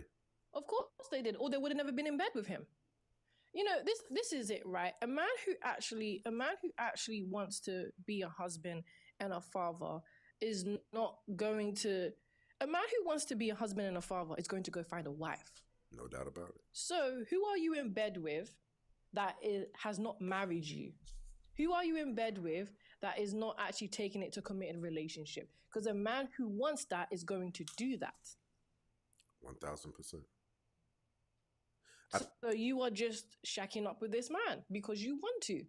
And then you end up pregnant, hoping that he's going to now transform himself to a responsible man. I think they get bored with these men too. Like, I don't even think most of them are hoping the man is going to transform. I think that they never want to give the options up. See, that's why you're not supposed to have all of this random sex, because you'll have too many good memories stored up and you'll never be able to forget them. And then when you get into a relationship with Craig, who is an amazing guy, was raised with both parents, pays his bills on time, credit scores in the 700s, just a good man. Craig will not suffice. He will not do, because of all of the amazing high-level experiences of excitement that you've had from Jerome and Tink Tink and Jamal. These people have blew your back out. And then you're going to go over here to Craig, who lives a normal, not really exciting life. He simply won't do. You will catch yourself thinking about Jerome and Tink Tink. You'll catch yourself thinking about them. And that's why the studies show that the potential to cheat goes higher, because what type of person is going to be starving and see a steak right over there and say, nah, I choose not to? That's not likely going to happen. And it's the same way when you program yourself with some of the most amazing sex that you have experienced in your life. But now you're over here with Craig. Listen, you know where Jamal lives. You seen him the other day at the gas station. He gave you his number. And you think that that woman who has experienced the most exciting sex of her life from Jamal, you think she's not going to call that number? She's going to wait till Craig does. See, you knocked over the salt shaker. I just can't do this. I'm going to stay with my mom for a week. Stay with my mom for a week really means I need a little bit of time so I can get in touch with Jamal. And that's what's happening. They don't even really want these commitments, but there's people like me and you who are laying out clear evidence that it's the better thing to do and it leads to better results. But they can't leave the bodies alone. You got to understand, and I want to see if you're going to agree with this. Are you aware that some of these women have 40 bodies? Yes, of course. I heard is that they call them the alpha widow. What? A female who Damn. Said the alpha widow. Yes, that's what they're called. They're called alpha widows, a woman who remains emotionally attached to a past, highly desirable partner. And that's exactly what you just said. You know, they do have a huge, a large amount of body count, and they are emotionally and physically attached to that past. A lot of them are. What can she do to change it? From you, from a woman's perspective, I want two solutions from you, from two different questions. This one right here, that woman who's been a bop for like 10 years, she's been ran through. She's been taken through there. But I don't know what happens. I don't care. Something happens. Let's say she goes to jail for a year.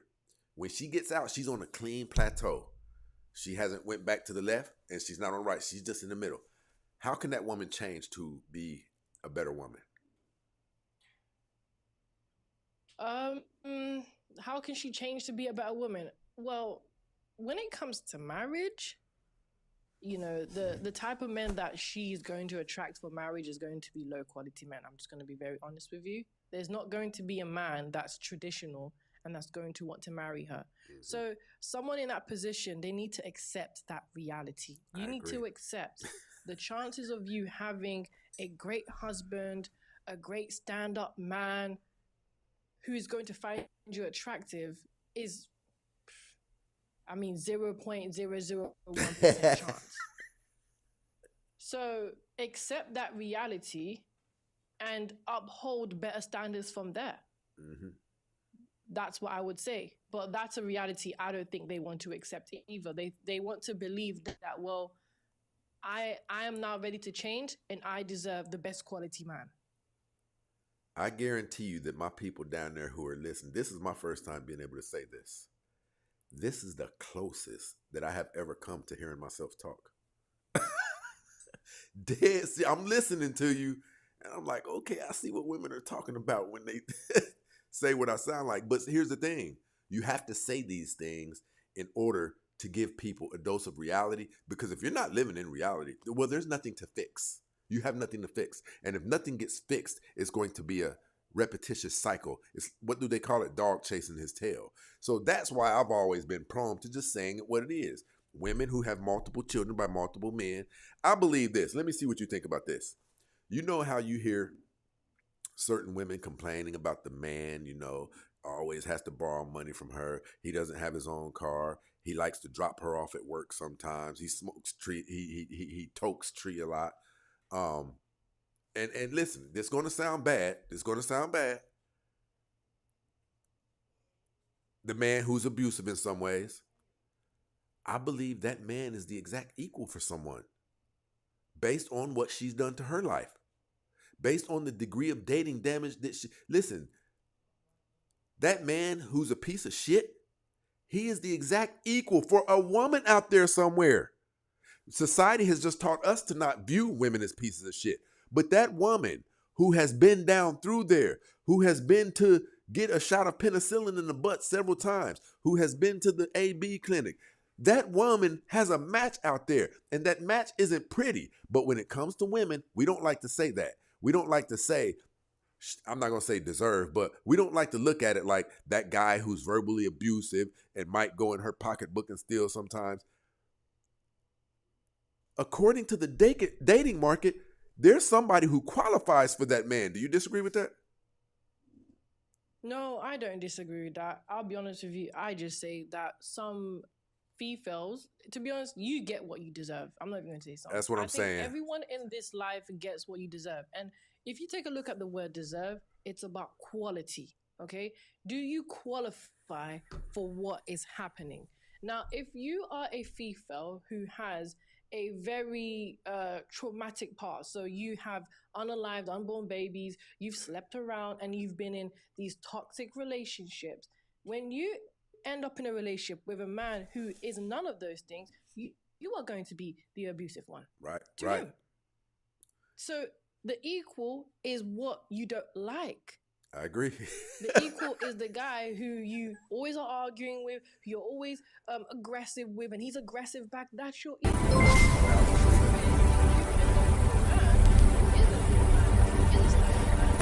You are now going to be abusive towards him. 1000%. You are going to now be You are now going to be verbally ABing him. You are now going to be aggressive towards him. So you only do get your match. You only get what you deserve. A lot of females don't like that reality. They want to deserve more than what they actually do deserve. Right. 100. Listen, I'm going to be vulnerable for a minute. You said something earlier when I was watching the live. Listen, I want all of you guys to check this out. She was talking about how they'll treat the good guy who's taken up for them, right? There's a good guy who will be taken up for them from the bad guy. And she'll shun the good guy like, mind your own business. Listen, I'll be honest, that happened to me before. I saw a Caucasian man, he was talking downright nasty to this mixed chick, and I probably stepped in because it felt funky, it felt racial, like he was saying this stuff. She was with two other girls, and he was basically, she can hear him. He was basically conveying to the two other girls, that bitch has a fucking mouth and da da da da da da da da da da.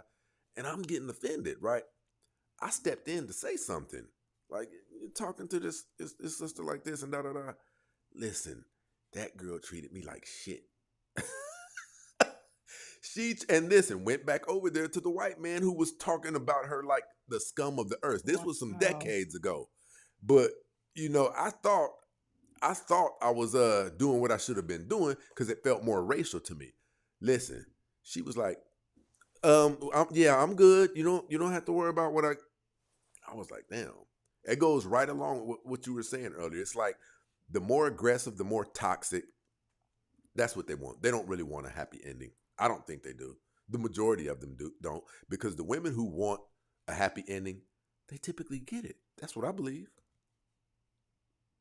Yeah, I believe that too, because if you want the happy ending, then you will do everything you can to get the happy ending.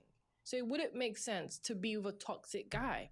It wouldn't make sense to be with a guy that just wants to clap your cheeks. It wouldn't be sense to be in situationships.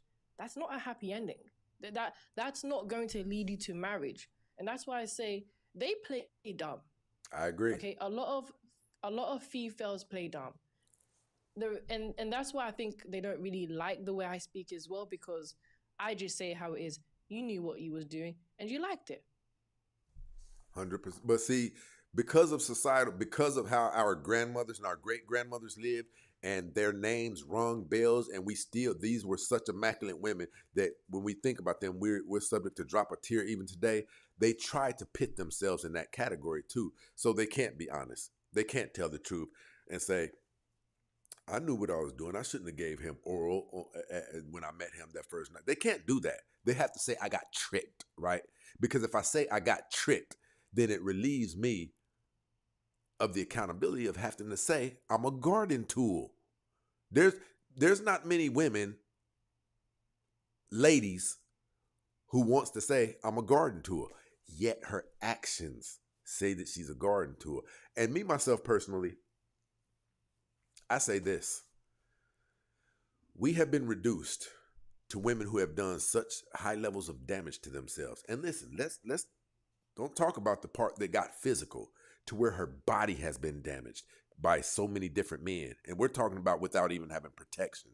When you have when you have 40 partners and 15 or 20 have gotten to go unprotected, you're a compromised human being. Your soul is compromised. Your understanding is compromised. You won't even view things the same way that other humans view things, because you had to allow yourself to get used to this high levels of debauchery to where you're numb to what it feels like to be a decent human being anymore. So now we have a wayward spirit just roaming around the earth,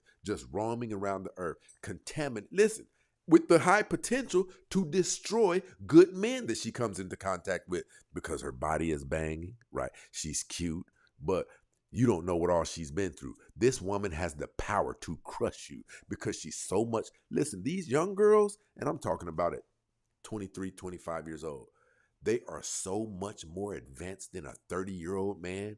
They have been flown out. They have had things done to them that we don't even know about. Like, at a certain age, like I remember my people were playing with Barbie dolls and Ken dolls. These women completely skipped that entire stage. They went from infants to teens. They never got to have a childhood because Cardi B had something to say about that. Megan Thee Stallion had something to say about that. And so they skipped from being babies and they jumped all the way to teens. They had that mentality. They're hearing all of these things on social media. And now by the time a man, they say there's studies, I think, I forget where I read this, but these girls are experiencing oral at the age of 11. So it's like a doomed human being.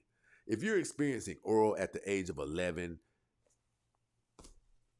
I just don't even know where you can go from there. You'd probably need some intensive therapy, but the problem with that, you would have to have the wherewithal to let somebody know that you need some help. You see what I'm saying?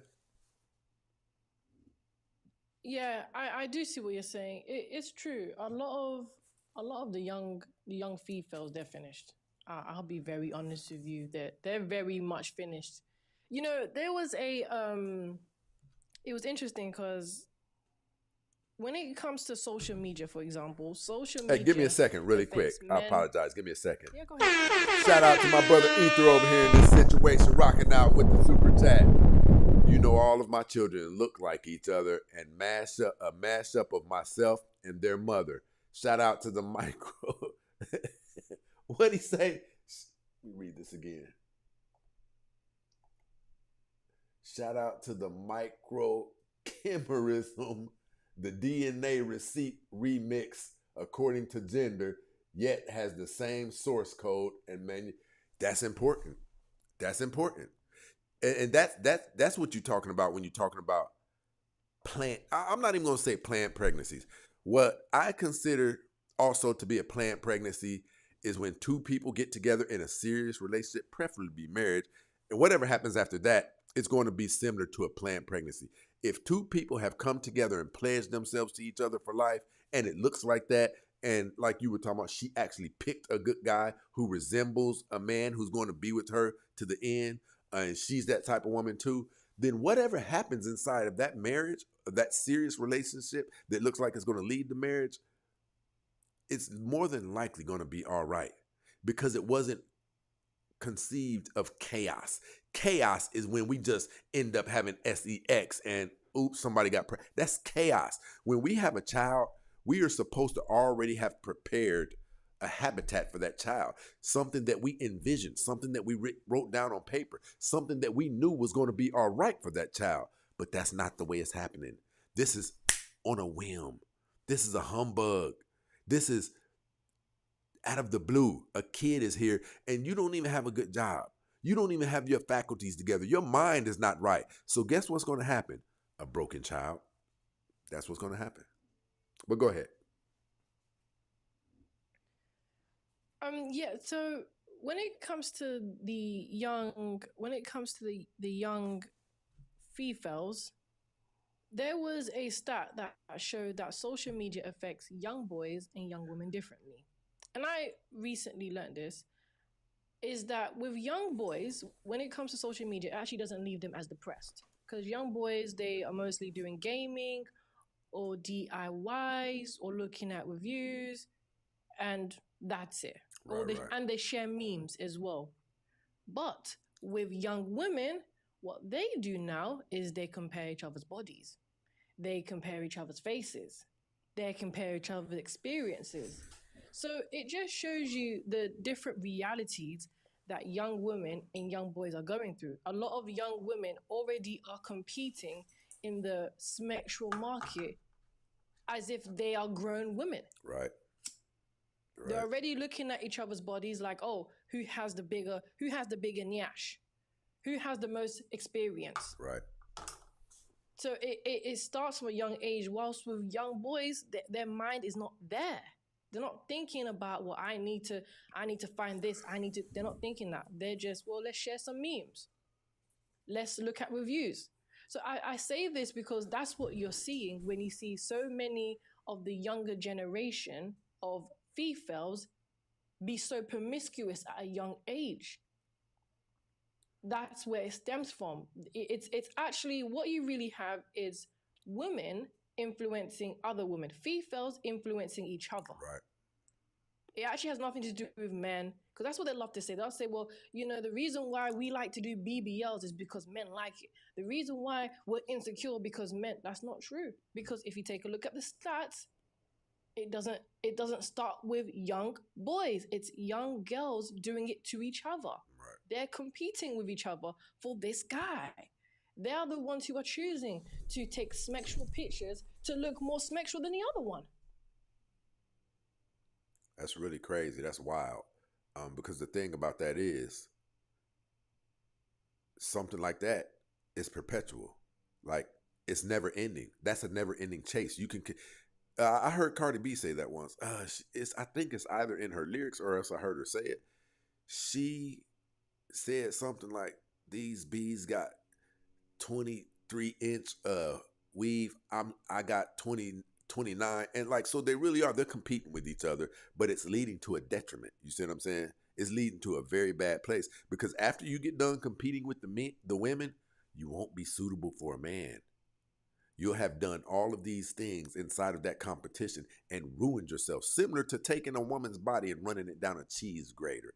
And then once they find out that men look at them, see, I'm going to ask you, do you know this?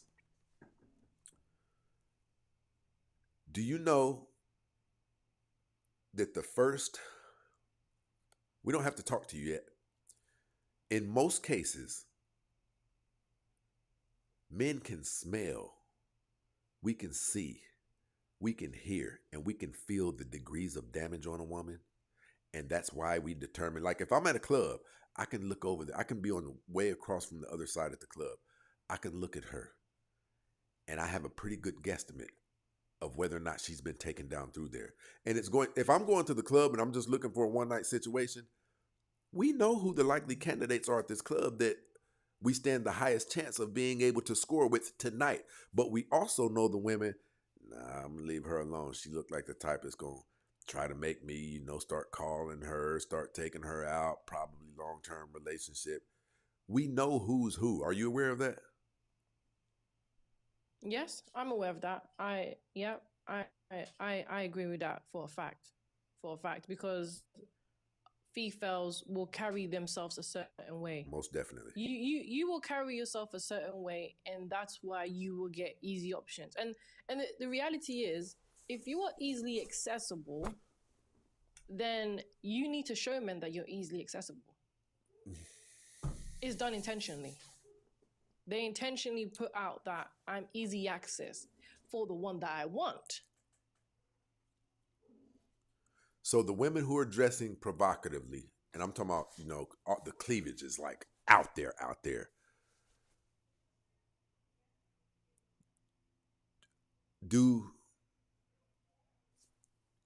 You're saying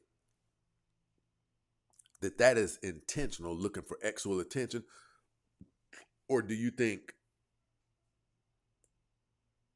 that she's impressed with the way she looks and she doesn't believe that it should warrant any sexual attention? No, she knows.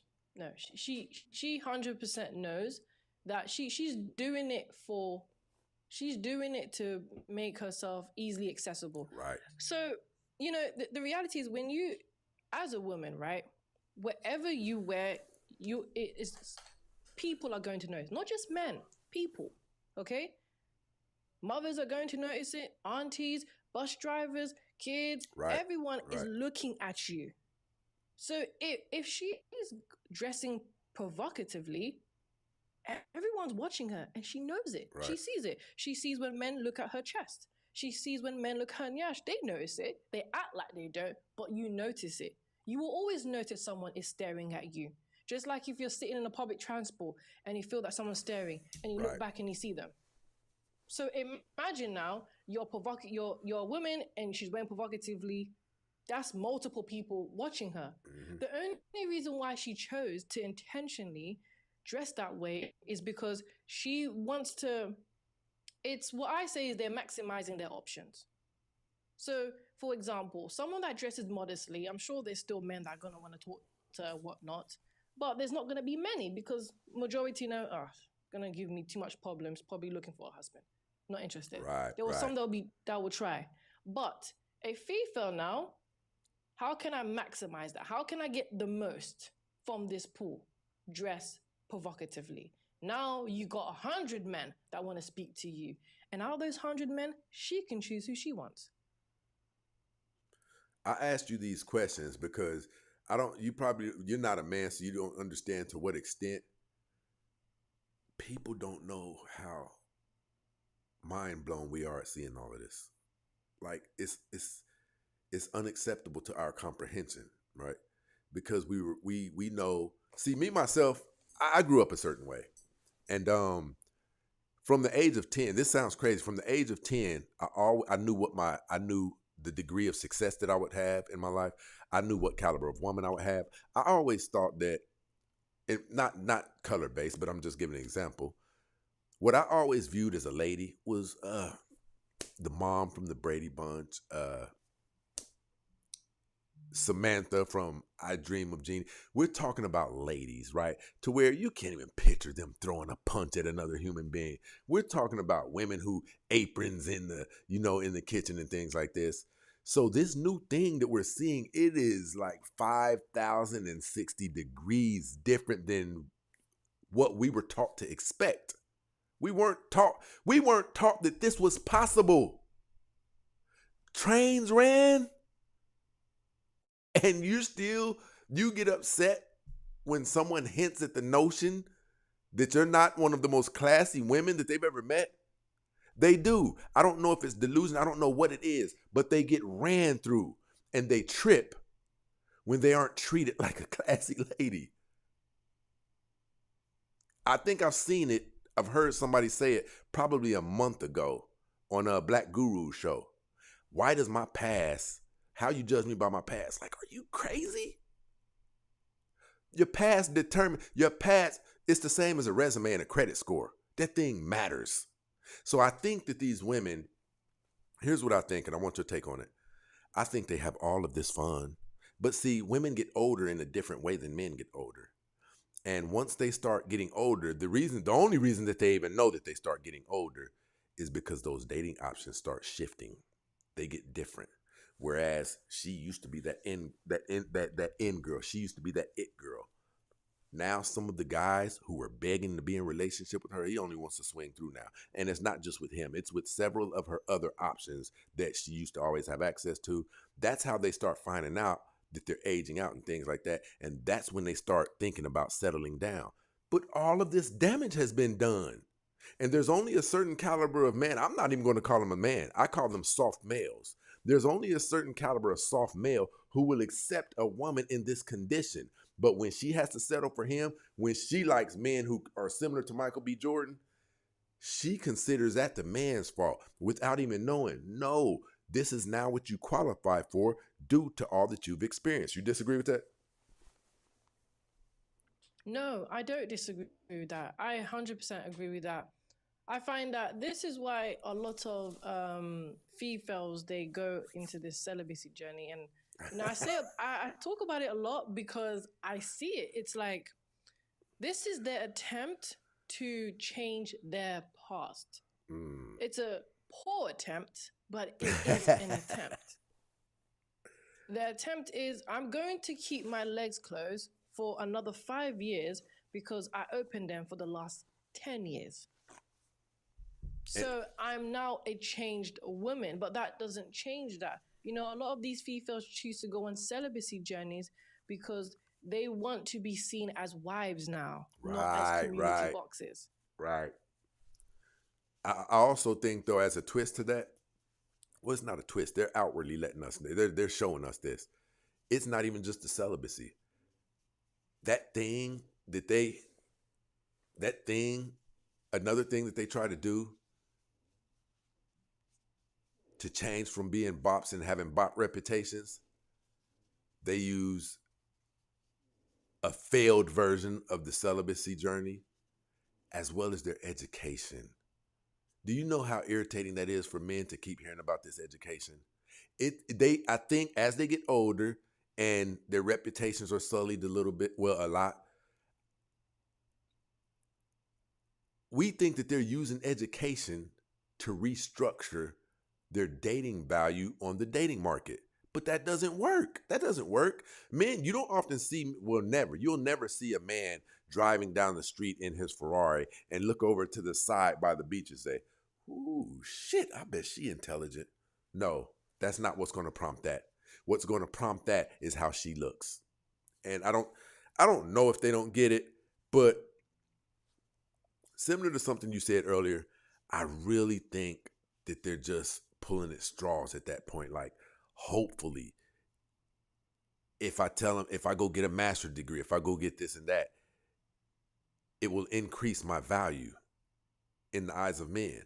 Now, I want to ask you this. Did you know that we don't care about that at all? Listen, did you know that we could care less about a woman's education? Yes. You know, it's interesting that you say that they are using education as another way to be able to open up their dating pool. I completely agree with this. I think the reason why a lot of females have this whole ideology that the more educated I am, the more options I will get with quality men is based off feminism. You know, feminism gave this whole concept that you can be equal to a man. Now, if a man is more educated, his option opens. Right. If a man has a great career, his option opens. If he climbs up the financial ladder, his option opens. 100%. Now, with feminism giving this whole concept that we are equal, you can be just like the man, they've taken that whole ideology and thought, well, let me go and get my qualifications so I can get the man that I want. Let me go climb the financial ladder so I can get the man that I want. But that doesn't change that men are still men. Right. So your qualification is never going to change how a man actually behaves and thinks. It doesn't matter how equal you think you are, you never will be. So you are pulling at strings. I think the big problem with that is, I think a really huge problem with that is, it would be cool, this conversation that me and you are having, it would be cool if we could talk to them like this, but you can't, because they won't receive it. So therefore they continue this thing that they're doing in order to increase their dating options, but this time that they're spending. Now, I'm not suggesting that education is bad or anything like that. I'm talking about the motive behind doing it. If that's your motive, it's a waste of time. You got to think about this. Men take women when they are in financial ruin. We don't care about that because we believe in ourselves enough to where if I'm digging you like that, I'm going to go hard to make your life easier. That's why there's movies like Pretty Woman, where the woman was working in a diner when the millionaire came in and ordered his coffee. Now they're married. We don't care about a woman's status. We care about her looks, her purity, her chastity. This is what we care about. But there's a woman who came on my show and I had never heard this said.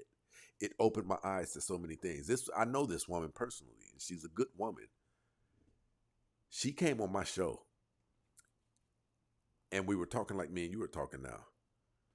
And that woman said, we've been watching you guys. She said, we see a lot of the things that you do. She even started talking about rap music and things like that, and how women were, we have the nice cars with the rims on it. She was talking about, we saw how, people sweat you guys when you're that person. She said, we saw how you guys can jump from girl to girl and your name is Buzz and it seems like you're the shit. She said, we want that. And this is such a good girl to where when I heard her say this and include herself in it, I said, they're trying to copy off of damn men. Literally. I said it and she said, yes. But you gotta know that you can't do what I can do. I can go touch 100 women right now. And listen, especially what they call it, protective wise. If there's protection involved, men can seemingly wipe women off of them. Women can't wipe men off of them. And when she said it, this is such a good girl to where when she said it, I felt doom for today's woman. Because if that's what you guys are trying to do, without destroying yourself, and I know you know this information too, past a certain amount of sexual partners, a woman begins to break. Her ability to focus solely on one individual, it becomes increasingly difficult. So whereas a man can jump out there and be the biggest garden tool that he wants to, a woman can't. What's your thoughts on that? Yeah, no, I agree with that. Even if you look at stats, it talks about how a lot of females go through what you call a 304 phase, and about 74% of them after the 304 phase, they regret it. They can't be able to have stable relationships. Yep. They have very low self-esteem.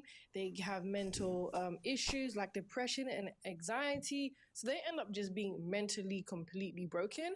But even when they have a body count over 5, the likelihood of them having a fulfilling marriage decreases. And it gets lower the higher they get. So even when a FIFA has a body count over 5, the likelihood of you having a fulfilling marriage is not even that high. So when a man says, and I think men know this, whether it's, they're conscious to it or not, but they understand this either way. This is why they don't want a woman with a high body count, because if the stats are saying if you have a body count over 5, then a man has every reason not to want someone with a past, because the likelihood of you being fulfilled in that marriage is very low. 100%. How useless would it be for him to even marry you at this point? For all the other reasons you have, it's not going to be a fulfilling marriage. Meaning you are just completely broken at this point. You're meant for the streets. You're not What we've got here is failure to communicate. That's deep. That's deep. So basically, and I've stood on this for quite some time, but I want to reiterate if this is what you're saying, because we spoke about it earlier. Some people are meant for the streets. Yeah, some people are meant for the streets. The stats said the same thing. If you really think about it, the stats is actually saying the same thing. If you have a body count over 5, you're no longer going to, the likelihood of you having a fulfilling marriage decreases. The stats are even saying when you are a community box, You are meant for the street, not to be a wife, not to be a mother. Damn it. Just be a side chick or a placeholder. Okay, so listen, and let's throw this in there then. Based on what we're just talking about right now, some of them are meant for the streets, and you're just meant to be a bop. And these women are getting pregnant. So that means these young kids are being tutored and raised by bops and bop methodology. And that's what we're seeing right now. Of course. There's even a stat that says 71% of teenage pregnancies are raised by single moms. Where do you think that comes from? She was raised to be a bop.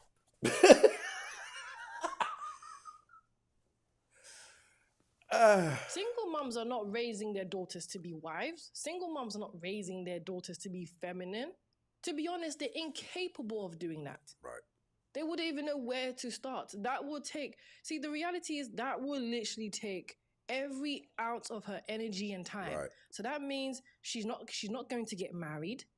She's not going to be dating. She needs to fully commit to being a mother and making sure that the daughter doesn't come out to be a bop like she was. Single moms aren't doing that. Right.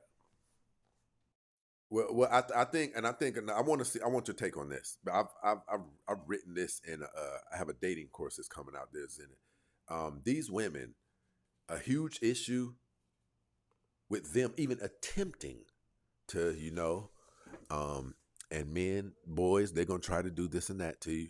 You're not bringing no babies home. You better still be a virgin. At blah blah blah. All of the right teachings. Well, the truth of the matter is the moms aren't in any moral predicament to be even pushing that information to them, because them pushing that information towards their daughters is the reason that they won't do it. They should be doing it. The reason that they won't is because if that girl starts acting in a way that is opposite of the mom, if that girl, I've tell people this because I've seen it and I've experienced it. A lot of these women, they can't teach their daughters better and they'll sabotage relationships from their daughters. If their daughter comes and says, "Mom, what do you think about Craig? Craig can be an amazing guy." But in a lot of cases, especially in the black community, I'm being honest with you. I know this for a fact. A lot of times, the mom will sabotage that thing and give that girl bad advice because that daughter is her best friend. That daughter is who she leans on when she starts getting lonely and things like that. And if I give this girl all of the advice to get her and Craig closer and closer, Craig's going to take my baby up out of this house. Not only that, when that daughter starts to resemble somebody who is looking like she's about to be in a fruitful relationship, it will be a constant reminder to the mom of everything that she wasn't able to pull off. You disagree? No, I don't disagree. A single mom's worst enemy is a daughter that's actually living a complete opposite life to her. Yep. The reality is a lot of single moms actually resent their daughters as Yep. well. Because the truth is she didn't plan to get pregnant, okay? She got pregnant because she was a bop. So now she resents the fact that she has to take care of this child that she really didn't want. So there's that. Now she is stuck with this reality she don't want, and she's going to try to make the most out of it. Now, the most out of it is not teaching her how to be a wife, is not watching her actually grow into being her own woman and doing all the things that you didn't do. Right. Because what that would prove is, how is it your daughter lived a better life than you? How is it your daughter was able to get married before you? Right. That's every single mom's worst nightmare. Right. It's for your own daughter to climb all the steps in life that you couldn't even do. I think that especially towards African American women, because see, and this why I often differentiate between. Oftentimes I talk about modern women, but I often differentiate between African American women are different from the average modern woman because they come with a different chip on their shoulder. They come with a different type of swagger. They come with a different emotional outburst and things like that. They are more prone to not being able to restrain any type of emotions that are inside of them, right?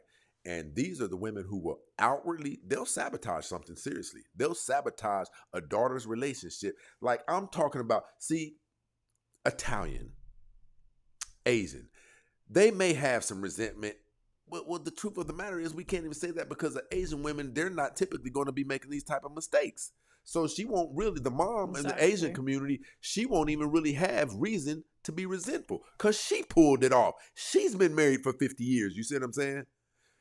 In the African American community, she's going to be openly, people are going to be able to look at this thing and see, is she jealous of her daughter? There's going to be things that you'll be able to see. She won't be able to hide it. She'll be cursing. She'll be saying, did you see the show Precious? Yes, I have seen that show. Perfect example. Your little ugly ass. That's coming from a place. That's coming from a place. This girl is somewhat civilized and she's asking questions and things like that. Listen, my sister cousin back home, their church started an academy called Pretty Princesses, where it was showing all of the young girls how to, eat, no elbows on the table, how to say yes, ma'am, and things like that. I asked her, I said, the thing sounds amazing. And I said, what did you guys do with it? She said, no, Stacy, you don't understand. That thing was over inside of 3 months. I said, how does something like that be over? Listen, this is honest to truth. She told me that the moms were saying things like the girls come home and now they're eating and they're doing it different. They're pulling their legs together. If they got a skirt on, they're pulling their legs together, things like that. They're not eating with their elbows on the table and things like that. She said some of the moms were saying things like, oh, so you think you better than me now, huh? I couldn't believe it. But if you assess the mentality of the average African-American modern woman, we know that it's true. And listen, they shut the whole thing down. So that means if they shut the whole thing down, it wasn't just one incident. They said that they were even getting calls about this new behavior that the daughters were exhibiting. Like we thought that was the whole purpose of the academy, behavioral transformation. And they weren't going for it. I think two people like that can't live together. What do you think? Honestly, I think that single moms live with resentment. What you have is a lot of these single moms, they are bitter and they are angry. They are so angry that they are stuck in the reality that they don't want. I agree. They wanted to just be bops, not be mothers. And I think a lot of females don't like it when I say this, but really take a look at it. They didn't sign up to be a mother. You're right. They signed up to get their cheeks clapped. You're right.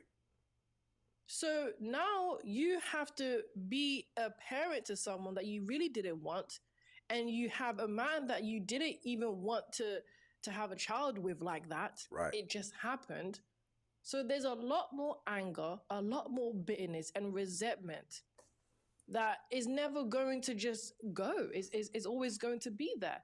And the children, the daughters, they suffer the most from it. Right. The daughter who wants to live a better life suffers from it. The daughter who wants to be a wife suffers from it because her mother is too angry at the fact that she even exists. Yep. And she had a child with this DB baby dad. If you get my drift. And so somebody who had no intentions on being a mom, not only had no intentions on being a mom, but wasn't a mom, is now being forced to be a mom. There's no Exactly. way. There's no way that can come out right. There's no way that can come out right. That's why when you look at the movie Precious, did you see the hatred that was associated with that relationship?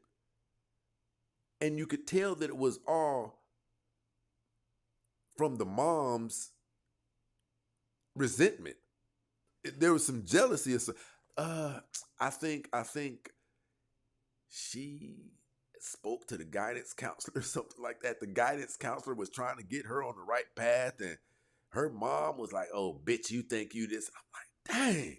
The reason I was tripping, It's because I know it to be true. I come from a certain environment. Now, my mom never treated me like that and things like that, but I'm still aware of others who did. You know, I know women who have called their sons like were more masculine than their sons, and when it come time to this, I f you up and da da da da da. And that's coming from the place where what we were just talking about, what you said when she was a bop. What society is doing right now against this woman's will is forcing a bop to attempt to be a good, decent, loving mom. Now, how the hell you gonna do that? Exactly. That's what they, that's what they don't really want people to see, is that a lot of these single moms was never going to be good moms. It's harsh to say, but it's the truth. How did you end up being a single mom? It's just that simple. How did you end up being a single mom? You was getting your cheeks clapped. The number one reason why single moms are single moms is because they've never been married. So you was never going to be a good mother because you never actually planned it. You never thought about it. This is why a lot of females are unaliving their babies at a high rate. Right. But the truth is, it's easier to be a single mom than to unalive an unborn baby. Tell me what you mean by that. You know, it sounds crazy to say, but it's easier to keep the baby than to unalive one, because then you have to live with that reality. Oh, right. I see what you're saying. Yeah, it's the process and living with it. But listen, A lot of Go ahead. No, I was just gonna say a lot of females can't be able to live with that. I would like to hear what you have to say. I disagree highly. The Bible says, what does it say?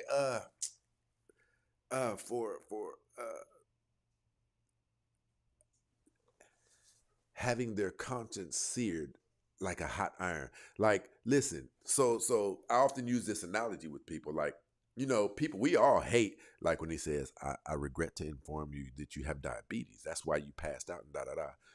I have diabetes. Here's what you're going to have to do. You're going to have to give yourself. We're talking about someone who's terrified of needles. Always has been. So the first time, mom, look, he's got his headphones on. He's playing a video game.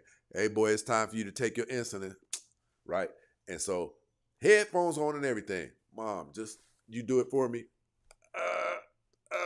And she goes ahead. Right? The next time he needs his insulin. All right, let me have it. Gives himself a shot. The next time, playing a video game. You say, well, Mom? All right, let me have it. The next time, it gets easier and easier and easier and easier. Listen, I don't believe that ABs bother these women at all. We've seen them on social media. Listen, I forget what the stat says. I don't know the exact number. But there is a certain percentage of women in the African-American community that this is their second AB. I forget the exact number. But you got to think. After you've had profuse amounts of sex, we're talking about soul time. We're talking about the highest level of demonstrated intimacy that one can experience. I believe that a lot of them have already been prepped mentally and psychologically to be able to deal with that when it comes more than once. What about getting a train ran on you? What about you liking the aggressive time to choking, pulling hair type of sex? What about those of them that like it rough and things like that? When you have taken yourself down these corridors, you are not a simple human being anymore. It requires extreme things to get up under your skin now. Some of these girls are on their third AB. Listen, how many morning after pills have been taken? And I'm telling you, I truly believe that the women that we're talking about, I'm talking about the ratchet ghetto chicks, I don't believe it bothers them at all. On a scale of 1 to 10, I'd say none. I'd say about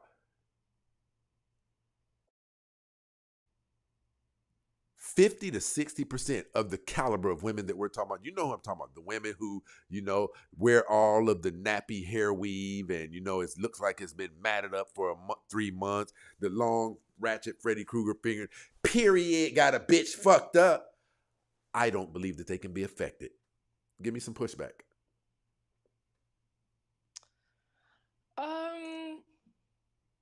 When you put it like that, I agree actually. Trains Yeah, ran. Yeah, you got a point. That's true. Yeah, because no, it's true. What you're right to say. They're mentally already are prepared for that. Now, it's interesting you say that because it's not that they're saying, "Well, I'm ready to unalive an unborn baby," but you are ready to do anything. Exactly. That's what I'm to saying. get what you want. Right. That's what I believe. So then if you are willing to be degenerate when you are not pregnant, then you will be willing to not be pregnant again to go back to being degenerate. Exactly. So you're right to say that. And then when you mention about the morning after pills, it actually goes back to now trying to not attempt to get pregnant. So you're already doing it. You're already mentally ready to unalive unborn babies. Yep. And you're already attempting to do that. Already prepared for it. For you to go to the clinic, it would be easy because the truth is you're just going to go straight back to doing what you do best. 100%. Looking forward to it. Look, can't wait for this process. Listen, you got to understand that a lot of these people, it's premeditated. And what I mean by that is, if I really do, see, we're going to talk grown up now. Like, sex can be amazing. Now, if you're the type, you're a party girl, you've had some amazing sex because you're not really scoping out the guys who you think have bad sex. You're not scoping out the guys who you've heard aren't really working with much. You're really trying to go for the gusto, and you'll find it. You'll find it right there. You'll find it right there. You'll find it in Chicago. And then when you went on that vacation with the girls, once you do this degree of damage to yourself, you become numb to it. And that goes with me and you too. Me and you have tried some things where it's, a little bit leery at first, a little bit leery of it at first, but it turns out to not be so bad. And it's the same with them. The only difference is they've tried heightened levels of extremes that me and you, it's just not even in our character. But these women, I'm talking about where they have been prepared. I'm not talking about they've been prepared as it pertains to knocking on the AB door. I'm talking about the other things, the other debaucherous things that have taken place in their lives that also equip them to be able to, this is not a big deal, right? I've went with my baby daddy. He wanted me to carry the pop, and these people are out here doing things. One of my boyfriend's ops, I pretended to be a woman in the club that was attracted to him, and I told him I was going to give him some. We went up to the hotel, and all I had to do was push a button on my phone, and that's when my boyfriend and my other 2 cousins was going to come in and get him. When you have moved like this, when you have moved anywhere similar to that, you can almost do anything. You're a premature monster. That's what I look at it. No, that's true. You will naturally become numb to any extreme. If you already have put yourself in situations where it's extreme, then the extreme of AB is not as it's just gonna be numb. It's not gonna be a big deal. To the extreme. Yeah, it's not gonna be a big deal. It's gonna be okay. Well, I've done worse. I've already done messed up things. I've already been a crappy person. So what? And you got to also understand when you put it like that, it makes sense. We're not even incorporating the ones who like are out there on hard DRUGSs. Like some of these girls are, you know what I'm saying? Like there's elements to this thing. There's moving components to this thing that make those type of people different from me and you. You see what I'm saying? They're not, I call them mini monsters. I've had shows to where the thumbnail will be a ratchet ghetto chick, and then there'll be a Pookie next to her. That title of that show was Monster Making Machines. You get a broken boy, a broken man, and you pit him with a broken woman, and they get together. Listen, not only do they get together, both of them are already dysfunctional, and then they bring this baby into the world. That's not the end of it. What about when they bring that baby into the world in a certain type of environment in the hood? See, there's going to be multi-tiers of dysfunctional damage in this kid. And then when this kid comes out and touches his little brother or sister or something like that, we look at it like crazy. But no, we need to look and pay attention to who that baby's parents were. And that's where we're seeing a lot of this stuff trickle. Get your stupid ass back in there and do that homework. You think that now that you've talked to that kid like that, you think homework is on that kid's mind? That kid, you're messing this kid up by we're not even supposed to be talking to these kids like this. Your bald head, black ass. Are you nuts? What you think? How you think she's gonna talk to her kids when she have them? Your programming is being passed down, and that's what we're seeing today, I think. Yeah, I agree. I guess you made me think a little bit. I'm very honest. I can definitely say the same. With everything, with everything that you've said, it put things in a lot of perspective for me. Because yeah, you're right. You're actually right. And when you look at it from this perspective, life experience. Go ahead. No, I was just gonna say, yeah, their life experience is extreme. And it's true. It's actually true. If you take a look at the stats say it. I guess I didn't think that far, but that's what it is. It's what we're seeing. We're seeing it with our eyes. We're seeing things that these girls shouldn't even know how to do. Listen, I'm so sick of seeing a woman's body. Do you understand how crazy it is for a man to say that? I'm so sick of seeing the skin. Listen, let me go to your profile.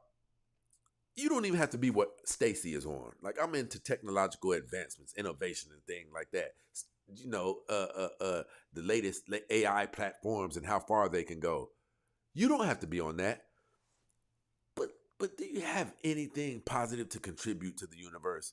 When you open your mouth, is there anything cool that comes out? Is there anything that I can learn from? So that's an issue. If none of that is taking place, that's an issue. And if you can't contribute any sound information, any positivity to where Stacy Prince's ears hear it, and I can say, I received that, then what the hell is going on with a kid who lives in the same house with you? What was that? That's true. I am going to, how come you're not on YouTube that often? You got more followers than me on YouTube. What's up with that? Why aren't you on YouTube more often? That changed. I'm doing videos. I'm starting again. I'm trying to be more consistent. I'm trying to get into doing lives a little bit more. So that's kind of changed my schedule around. So now when I go live, it's a little bit later in the evening, and then I'm going to do YouTube videos in the daytime. Because when I was doing a lot of TikTok lives, so when I started to do TikTok lives, I kind of stopped doing YouTube videos. And now I want to try and bring them both together, do the YouTube videos, and then go live later in the night in the UK. So that's kind of what happened. I was just kind of juggling things. I did the opposite of you, because I was prevalent on YouTube. Listen, I get 100, no joke at all. This is what prompted it, but I'm kind of glad it did. I get 100 to 200 followers on TikTok every single day for 4 years.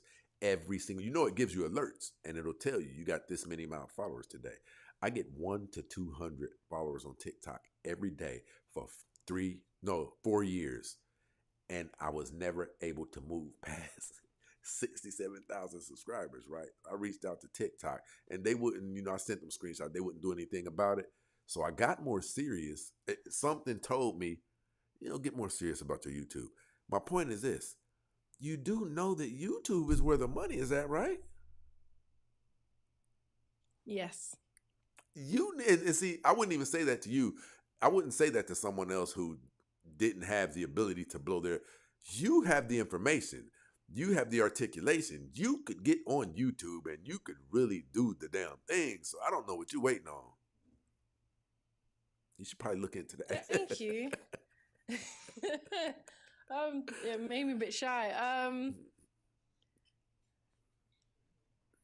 That's where your audience is. You're going to have a better audience. Like TikTok is primarily toxicity, right? TikTok is for, I call it my TikToxicity. You know what I mean? Like, it's where a lot of the, I hope you DIE. Listen, that's where that came from in my life. The death threats that I got. I mean, sorry to interrupt you. Go ahead. I just want to answer your question. So, did realize, okay, YouTube is where it's at. So what I'm trying to do now is get the TikTok and YouTube to merge together. Okay. But the issue is on TikTok numbers are not where it's supposed to be yet, because TikTok is doing like an experiment on my account. I don't know what they're doing, but it's not where I need it to be. But what I'm trying to do is do the TikTok live and the YouTube live together.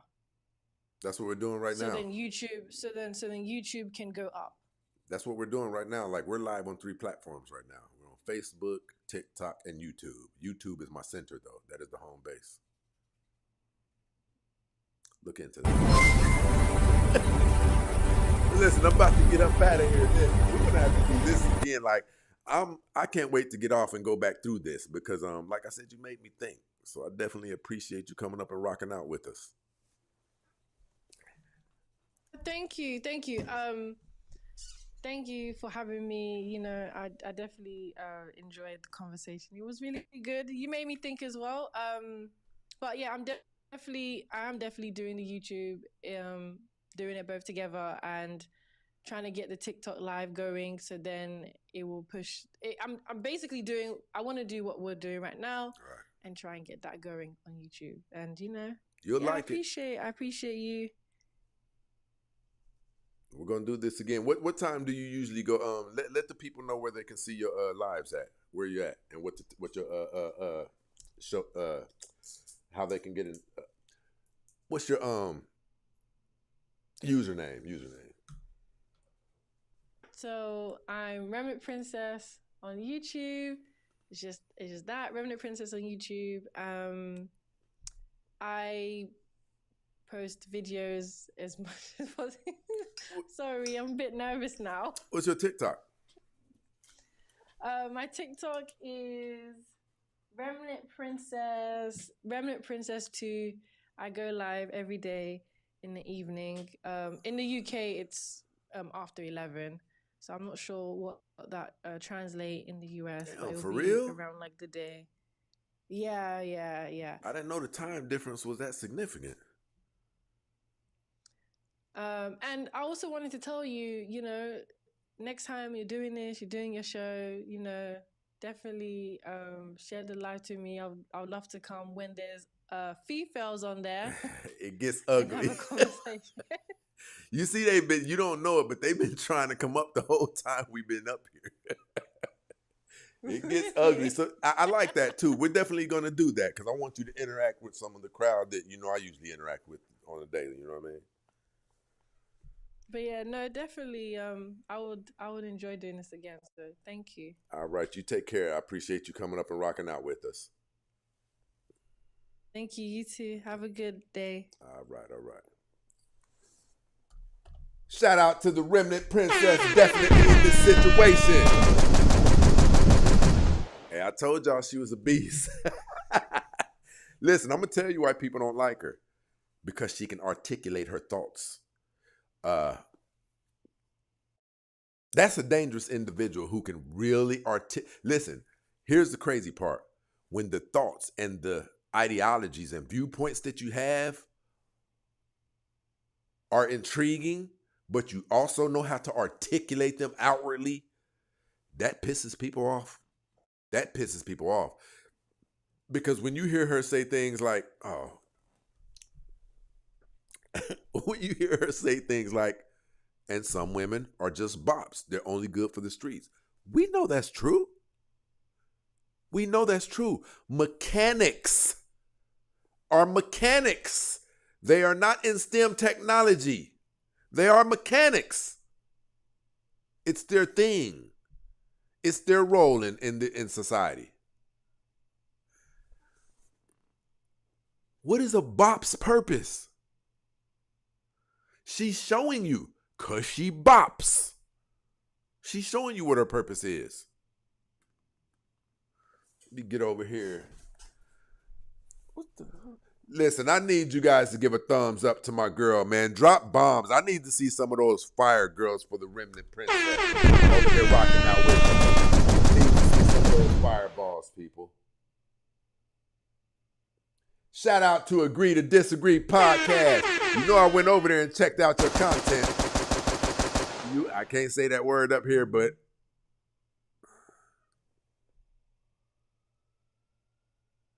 oh, shoot. Oh, we got action.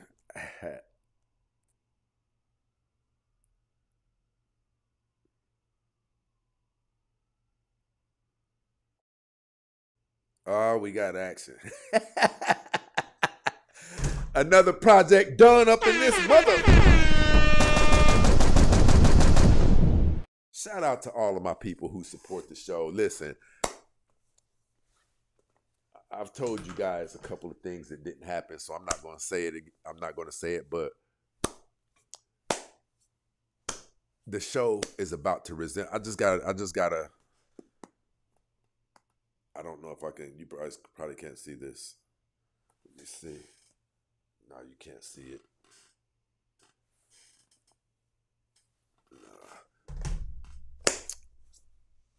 The show is about to. Something I've been trying to. You guys have been wanting me to do this for the longest. Take the show to the next level. I just got a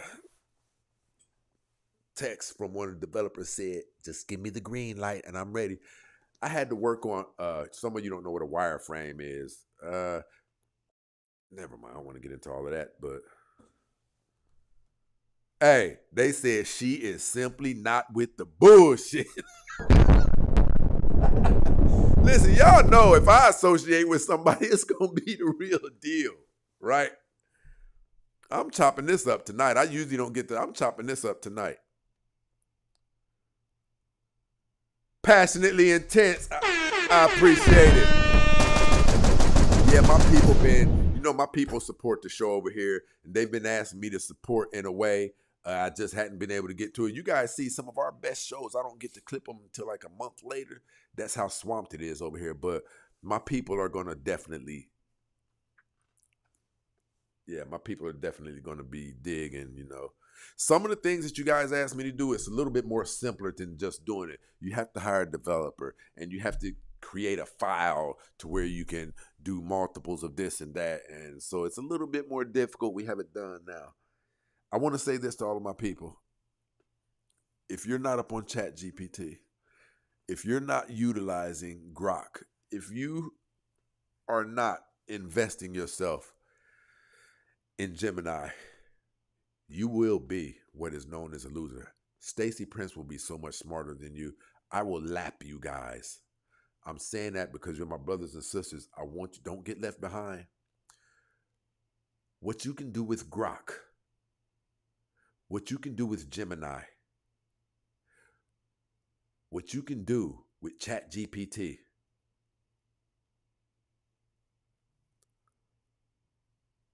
you know I wouldn't tell you anything wrong.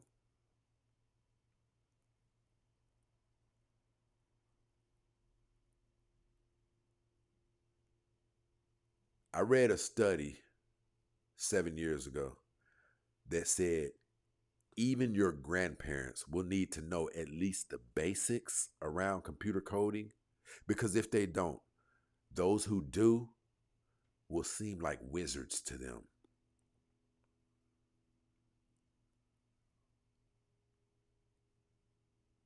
I just pulled off something using probably 3 of these platforms. I asked ChatGPT, I said, this work that we accomplished, if I was to go to a marketing firm and get this done, how much would it be estimated at? The work that we've done. And it drew up everything that we had to do, curriculums. It drew up everything. It said between $180,000 to $285,000. And I knew that. That's why I asked, because I knew this was a substantial amount of work. I implore you guys, I beg of you, start tinkering with ChatGPT, Gemini. Listen, you got to. You got to. I don't like this AI summary thing. Always assessing what we're talking about on here. Okay, good. Let me know when you want to start. Okay, that's it. I just got to give him the green light.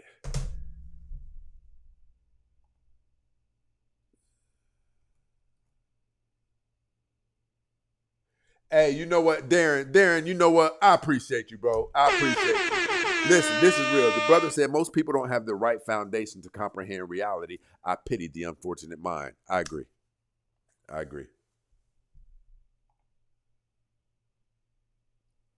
You heard what Ruth said. Shout out to the Stay Ones, baby.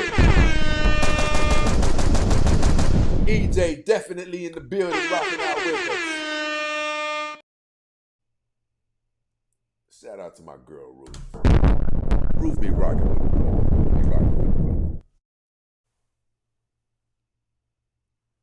Listen, any of you ladies on TikTok, my brother Ether done set it off tonight. You know, Lovelace, Biggs over here in this situation. Hold on, I'm missing my people, my day ones and my stay ones. That's not gonna happen.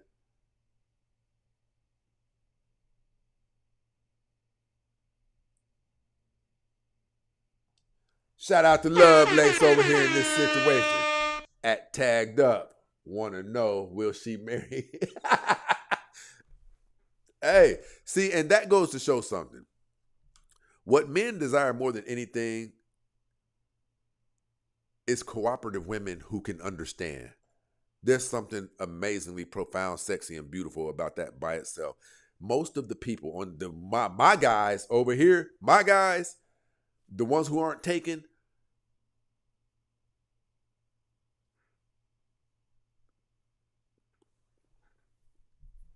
would entertain that woman without even seeing what she looks like yet. There is so much value. And I think she does. I don't know if she has some, so I don't want anybody to be disrespectful. But there is so much value in being able to sit up on your couch and have a fruitful conversation with your significant other about various of topics. Something about that. Shout out to Agree to Disagree podcast up here in this situation. For the love of the game. You already know. Yeah, I don't know if I told you. I went and checked out this show. Like, hey, man, I like that background too, man. I like that background. I see what you're doing.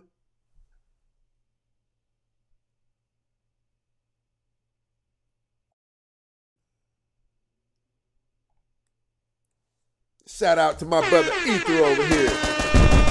Gonna set the whole course on fire tonight. We must course correct the colloquial lexicon. Only dang, where's that at? Y'all know I'm not hip to all this now.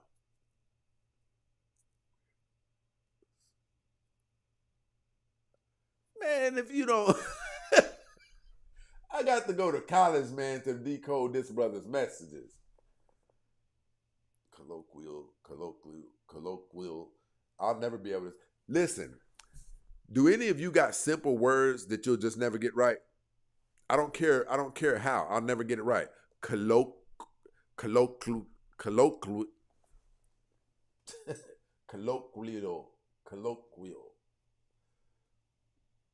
We must course correct the colloquial lexicon. Only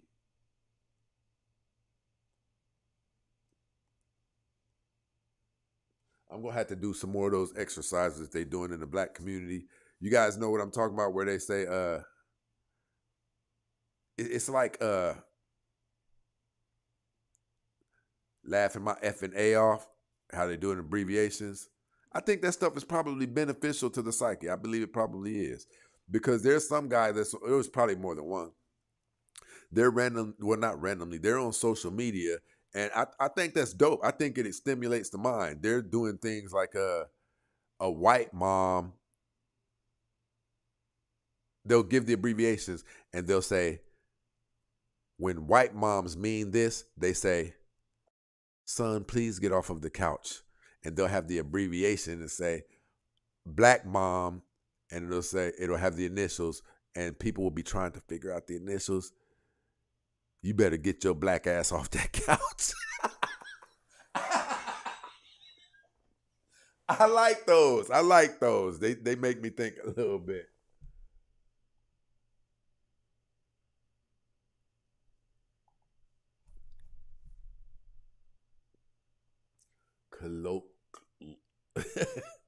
Colloquial.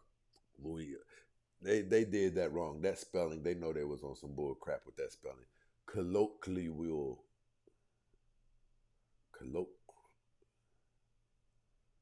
Ether probably did that bull crap on colloquial.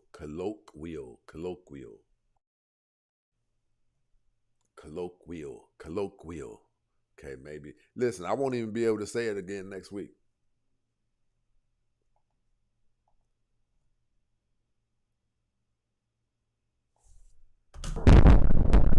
Listen.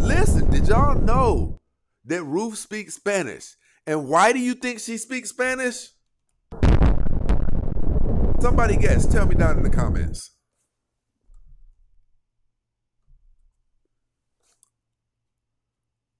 Caribbean Queen. Z to the F to the. What's going on, good brother? Ain't not much. It's colloquialism, god damn it. I'll never be able to say it, bro. I don't care. I've never been able to. Listen, guess what else I can't say? Status or status? It's status. I don't care. I'll never be able to say it. Okay, that's easy, Stacey. No, it's not. I don't think you applying yourself, Smokey. I don't think you apply yourself, Smokey. What's been going on, man? How you been chilling over there, man? What you been doing when you get off work, man, to spread your wings and chill? What you been doing? What you been watching on TV? The World Baseball Classic, honestly. Man, give me a movie, man. What movies you been watching? No, hold on. Let's do it like this. Name the greatest movie of all time. I'll give you three. The greatest or my favorite? And they can't be new. Got to be older. I'm saying, are we talking like actually not according to rankings, according to like, you, according to ZF. I'll give you an example. I love Beverly Hills Cop. So give me your top three. They could be action, so romantic comedy, they could be whatever. My all-time favorite movie is called Fear of a Black Hat. It's you would be that Spinal weird. Tap? Yeah, absolutely. I'm familiar with Spinal Tap for some reason. Okay, yeah. So it's the hip hop version of Spinal Tap. It's a fake documentary about a fake rap group, and it's hysterical. Wasn't Spinal Tap futuristic? Maybe. No, I forgot what you. Spinal Tap was a fake documentary about a fake rock group. Oh, you sure right. I might have to watch it. I ain't watched it, man, since. Listen, tell me this. Tell me what this is, ZF.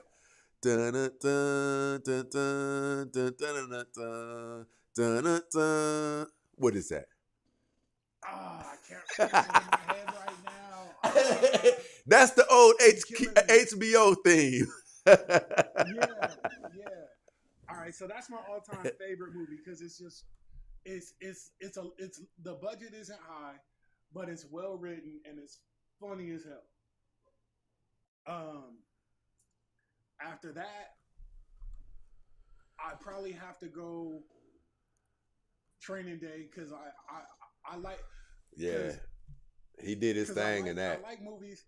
I like movies about crooked cops because most cops are crooked.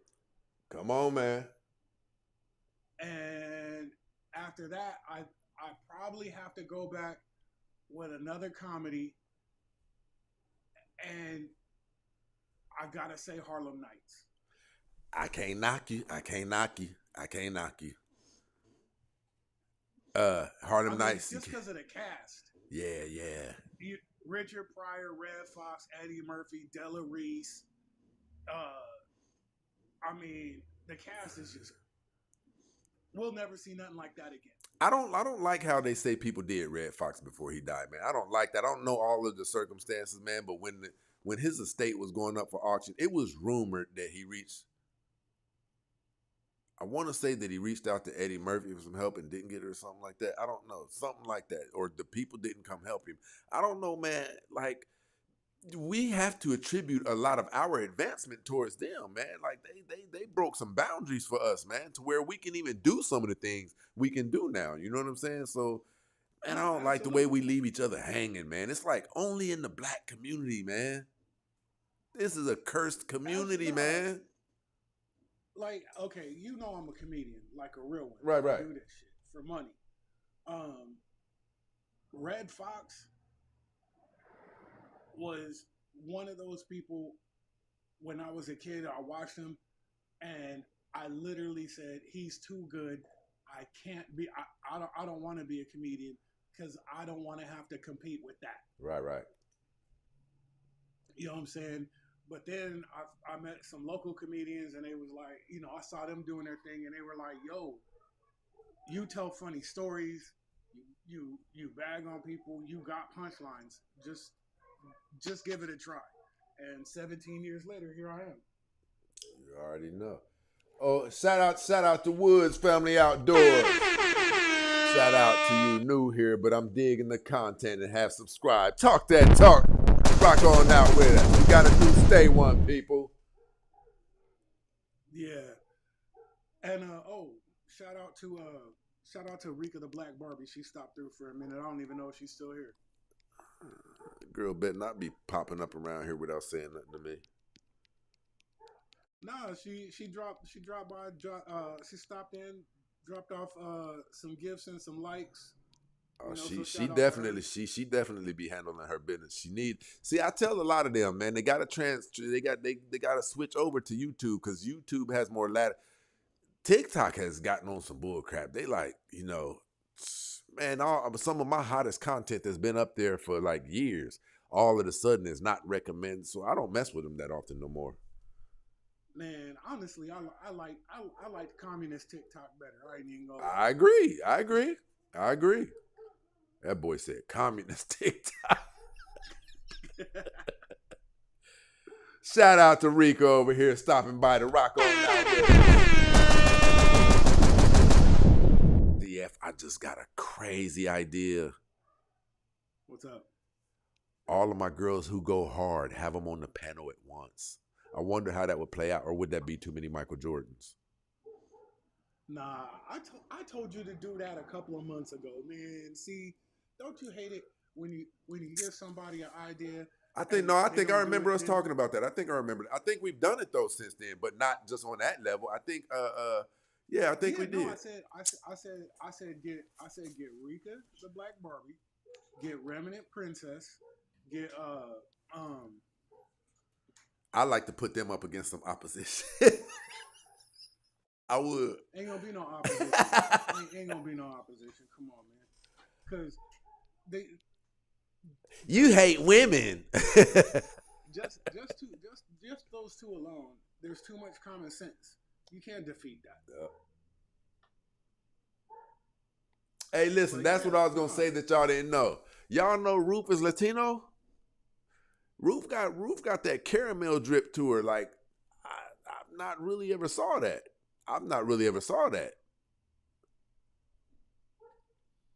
Yeah, that's probably my first time seeing that color complexion.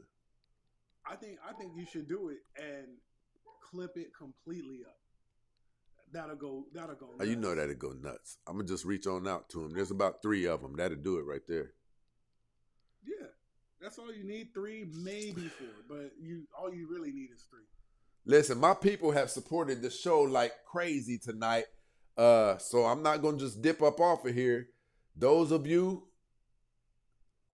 man, my nigga, Ether done dropped the close to the 5-piece on us tonight. Nah, man, Ether over there got the hood on lock or something.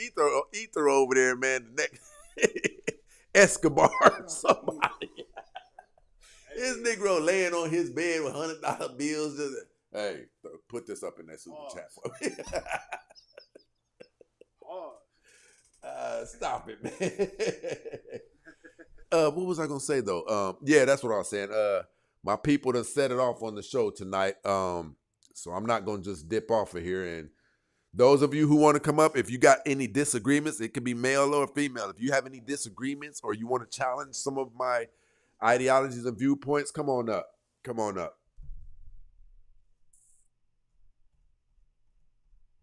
Hey, I'm gonna tell you something else, man. We had it sound weird.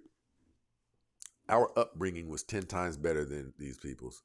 Like, we experienced the absolute, I think, and our mothers. Our upbringing was better than our mothers and fathers too.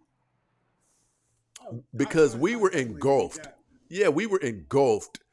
We had the simplicity and the love that was associated with the 70s and on up, but we also had enough technological advancements to be comfortable and to not be left behind with primitive. We had all of the elements, and there was a lot more. If you listen to the R&B then, there was a lot more love floating around. The reason that you don't hear any R&B singers today is because the love that was there is not there anymore. It's bad bitches. A lot of the things that we see a lot, I'm just going to say, I don't give a damn. Turbulence, people. The women today aren't worth love. They don't even resemble love. You look pretty damn stupid attempting to sing a love ballad to Megan Thee Stallion. People would say, man, are you stupid? You better be careful, boy. And that's what happened. It's not that people don't have thoughts anymore or can't formulate choruses and songs. It's this, you need inspiration to put amazingness together. And it's not there. These women are getting trains ran on them, man. So there's not even any artillery for someone who wants to be the next. Listen, bro, we had Darnell Jones, right? Keith Sweat. We're talking about people who really have something inside of them and they're putting it out. Today, what you hear people who want to be rich. That's what, even the producers, their sound does not come like, I'm not trying to say anything. I don't know. My music may only be good to me. But the music you guys hear on the intro and outro, that came from a place within me. I was feeling some type of way at that time. That's how I produced that music. It wasn't, ooh, I want to be a producer. I want to be rich. I had a certain studio that was cultivated a certain way to where I would be there a lot and maybe dim lit lights, and maybe I might be thinking about my grandmother or whatever. And I would push that stuff out in the studio. You know what I mean? It's not like that anymore. It's not like that. Like, people, the sound says that they want to be rich. And not only that, not many people can talk about love. You get looked at like a sucker today if you're talking about love. These women are talking about that bag. Nah, well, here's the thing though, right? Now the industry pushes lyrics over vocal ability, first of all. Let's keep that a buck. Because that's how you end up with Jacquees. I like Jacquees. I like him. That dude can't carry a tune. Yes, he can, man. He has his own signature sound. I like him. The average person can't hit his notes. But I mean, as opposed to like when we were really little, and when we were really little, the 70s was the best decade for music ever. Yeah, I probably can go for that, man. I'll say between, bro, for real though, man, you kind of got to say the 70s up until the 90s, man, because that's when we got the Darnell Joneses, the Drew Hills, That's where you got the R. Kelly and the public announcements from. Man, it was a lot of heat dropping in, man. And that's when men still knew how to respect women because we were being tutored to. If we're being honest, we shouldn't have even, at that time, we shouldn't have even been still being tutored to treat women a certain way because it ran a lot of us into the ground. Like, this is when a lot of us were still listening to Keith Sweat and Drew Hill and all of that. Donnell Jones, they telling us certain ways how to feel about women. But these women had already started getting trains ran on them. And now I'm feeling that way about her, and now my heart is broke. That what they didn't tell us was it was going to change. Yeah, but I mean, look at what we had from the 70s to the 80s, right? You had Earth, Wind, and Fire, the greatest group of all time. Let's keep it a buck. You had Michael Jackson. You had Prince. You right? You had you know what I mean? You had George Michael, which a lot of people sleep on him, but he wrote and produced almost every song of his solo career. Yeah, George Michael was a bad boy, man. You can't take that away from him because he's white. No, I'm just saying a lot of people sleep on him because they don't know that. I think it's got something to do with his color, He was too. that dude.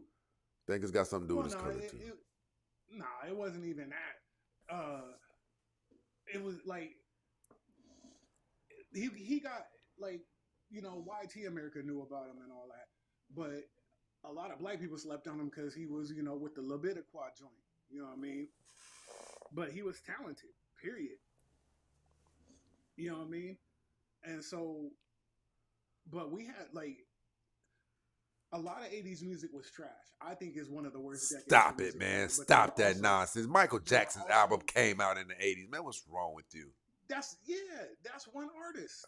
His He other dropped a whole lot in his career, but that's one artist. No, James Ingram and okay, it wasn't fantastic. James Ingram came out in the 70s. Michael Jackson. He had another album come out in the 80s, I'm pretty sure. No, he was still around in it, yeah. But I mean, his first album dropped. James Ingram is probably. He said George Michael was Greek.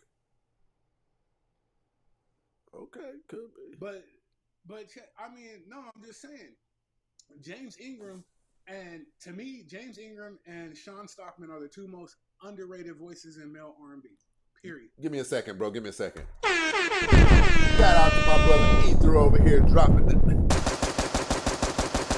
Maggie the Substitute Teacher and her collab with Luke Casely 2.0. They were coached by Kevin Samuels. Hold on. That's the name I've been looking for. Listen. So I've been looking for a clip. I've been looking for a clip for a long time. I knew the girl's name. I had been Googling up elements of her. I guarantee you that this is the girl I was looking for. Is that the girl who she got married because of?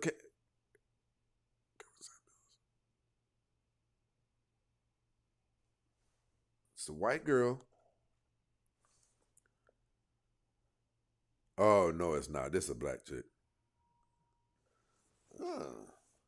But I mean, the 70s, you also had, you know, that's when Carlos Santana came out in the 70s. Yeah. Yeah. He's been dropping albums for like 50 years. Like, I've never even seen her.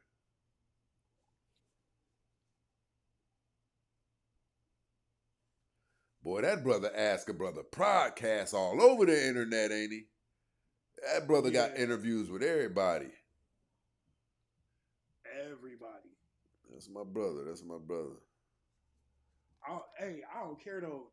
That dude, that light-skinned dude, Jordan, that be doing the food reviews, man, you talking about LA Try Guy? Nah, the dude that got like Will Smith and Method Man all in his videos and Michael B. Jordan and shit. The dude that be throwing his glasses every time he eats something. Nah, I ain't familiar with that. I'm gonna send you a clip, man. Buddy got everything popping right now. I seen him on a Alaska Airlines commercial. I'm like, how you do that off of TikTok, bro? Like he need to teach a master class or something. Man, I just seen one video. He had Mookie Betts from the Dodgers in the motherfucker. I'm like, bruh, he got everybody. All right, people, we about to go on and get up out of here. You got anything for me, Zia? Nah, man. Hey, everybody, thanks for the 65K likes. Let's go for 75. Let's go for 75 next show. You know what I mean? But 65,000 or 64,000 and some change. I can't be mad at that. So Talk thank you, that talk. Thank you, everybody, you know what I'm saying? But when we come back, let's go for 75. Let's try it. You know what it is. I appreciate you for holding it down, brother. For sure. I'll talk Thanks to you for later all the likes, on. the gifts, everybody, big up to the guests, all that. All day, every day. All right, people. Since none of you... Yeah, Jamal, that's real talk. That's real talk.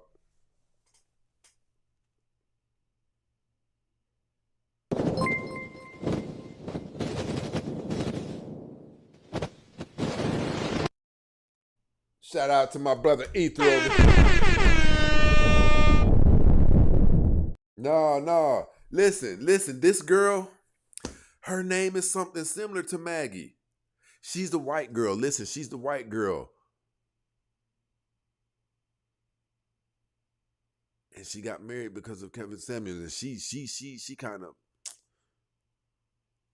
I almost want to say it's similar to Maggie. I know I saw what you were talking about, but that was a black woman named Maggie. Hey, hold on, Ether, listen. That Maggie, was that girl rocking with Pearl? Because maybe I could be wrong. I don't know.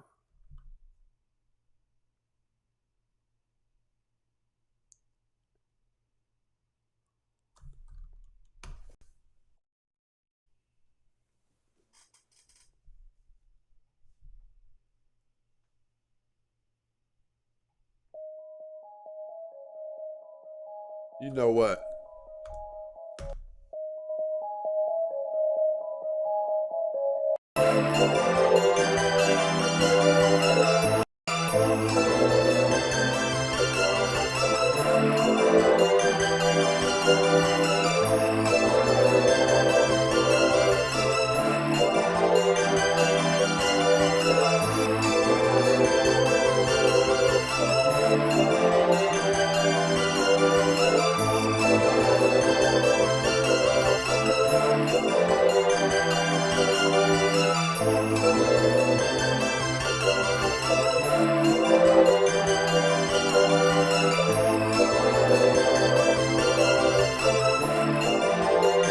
Y'all know why this track sound like this? I could never find the right drums to go with it. So I just made it like this. I just played it like this. I never was able to hear. Usually my stuff, I hear what's supposed to go with it. I never could hear what was supposed to go with this. So I just...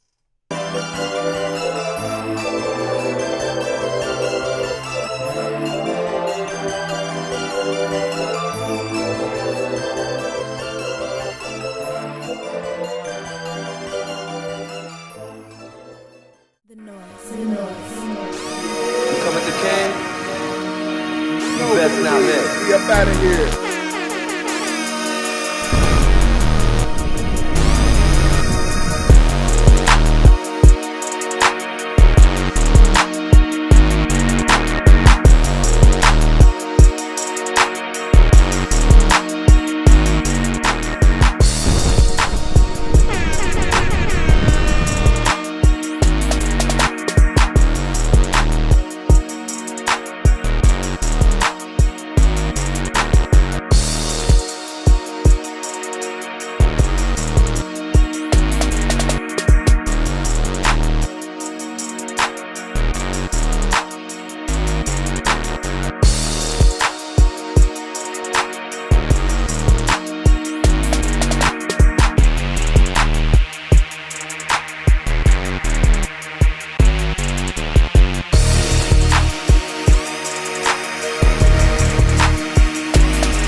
get it together.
Oh yeah, no, it's done. And how tall are you? I'm 5'4", How much do you weigh? 180. Goodbye.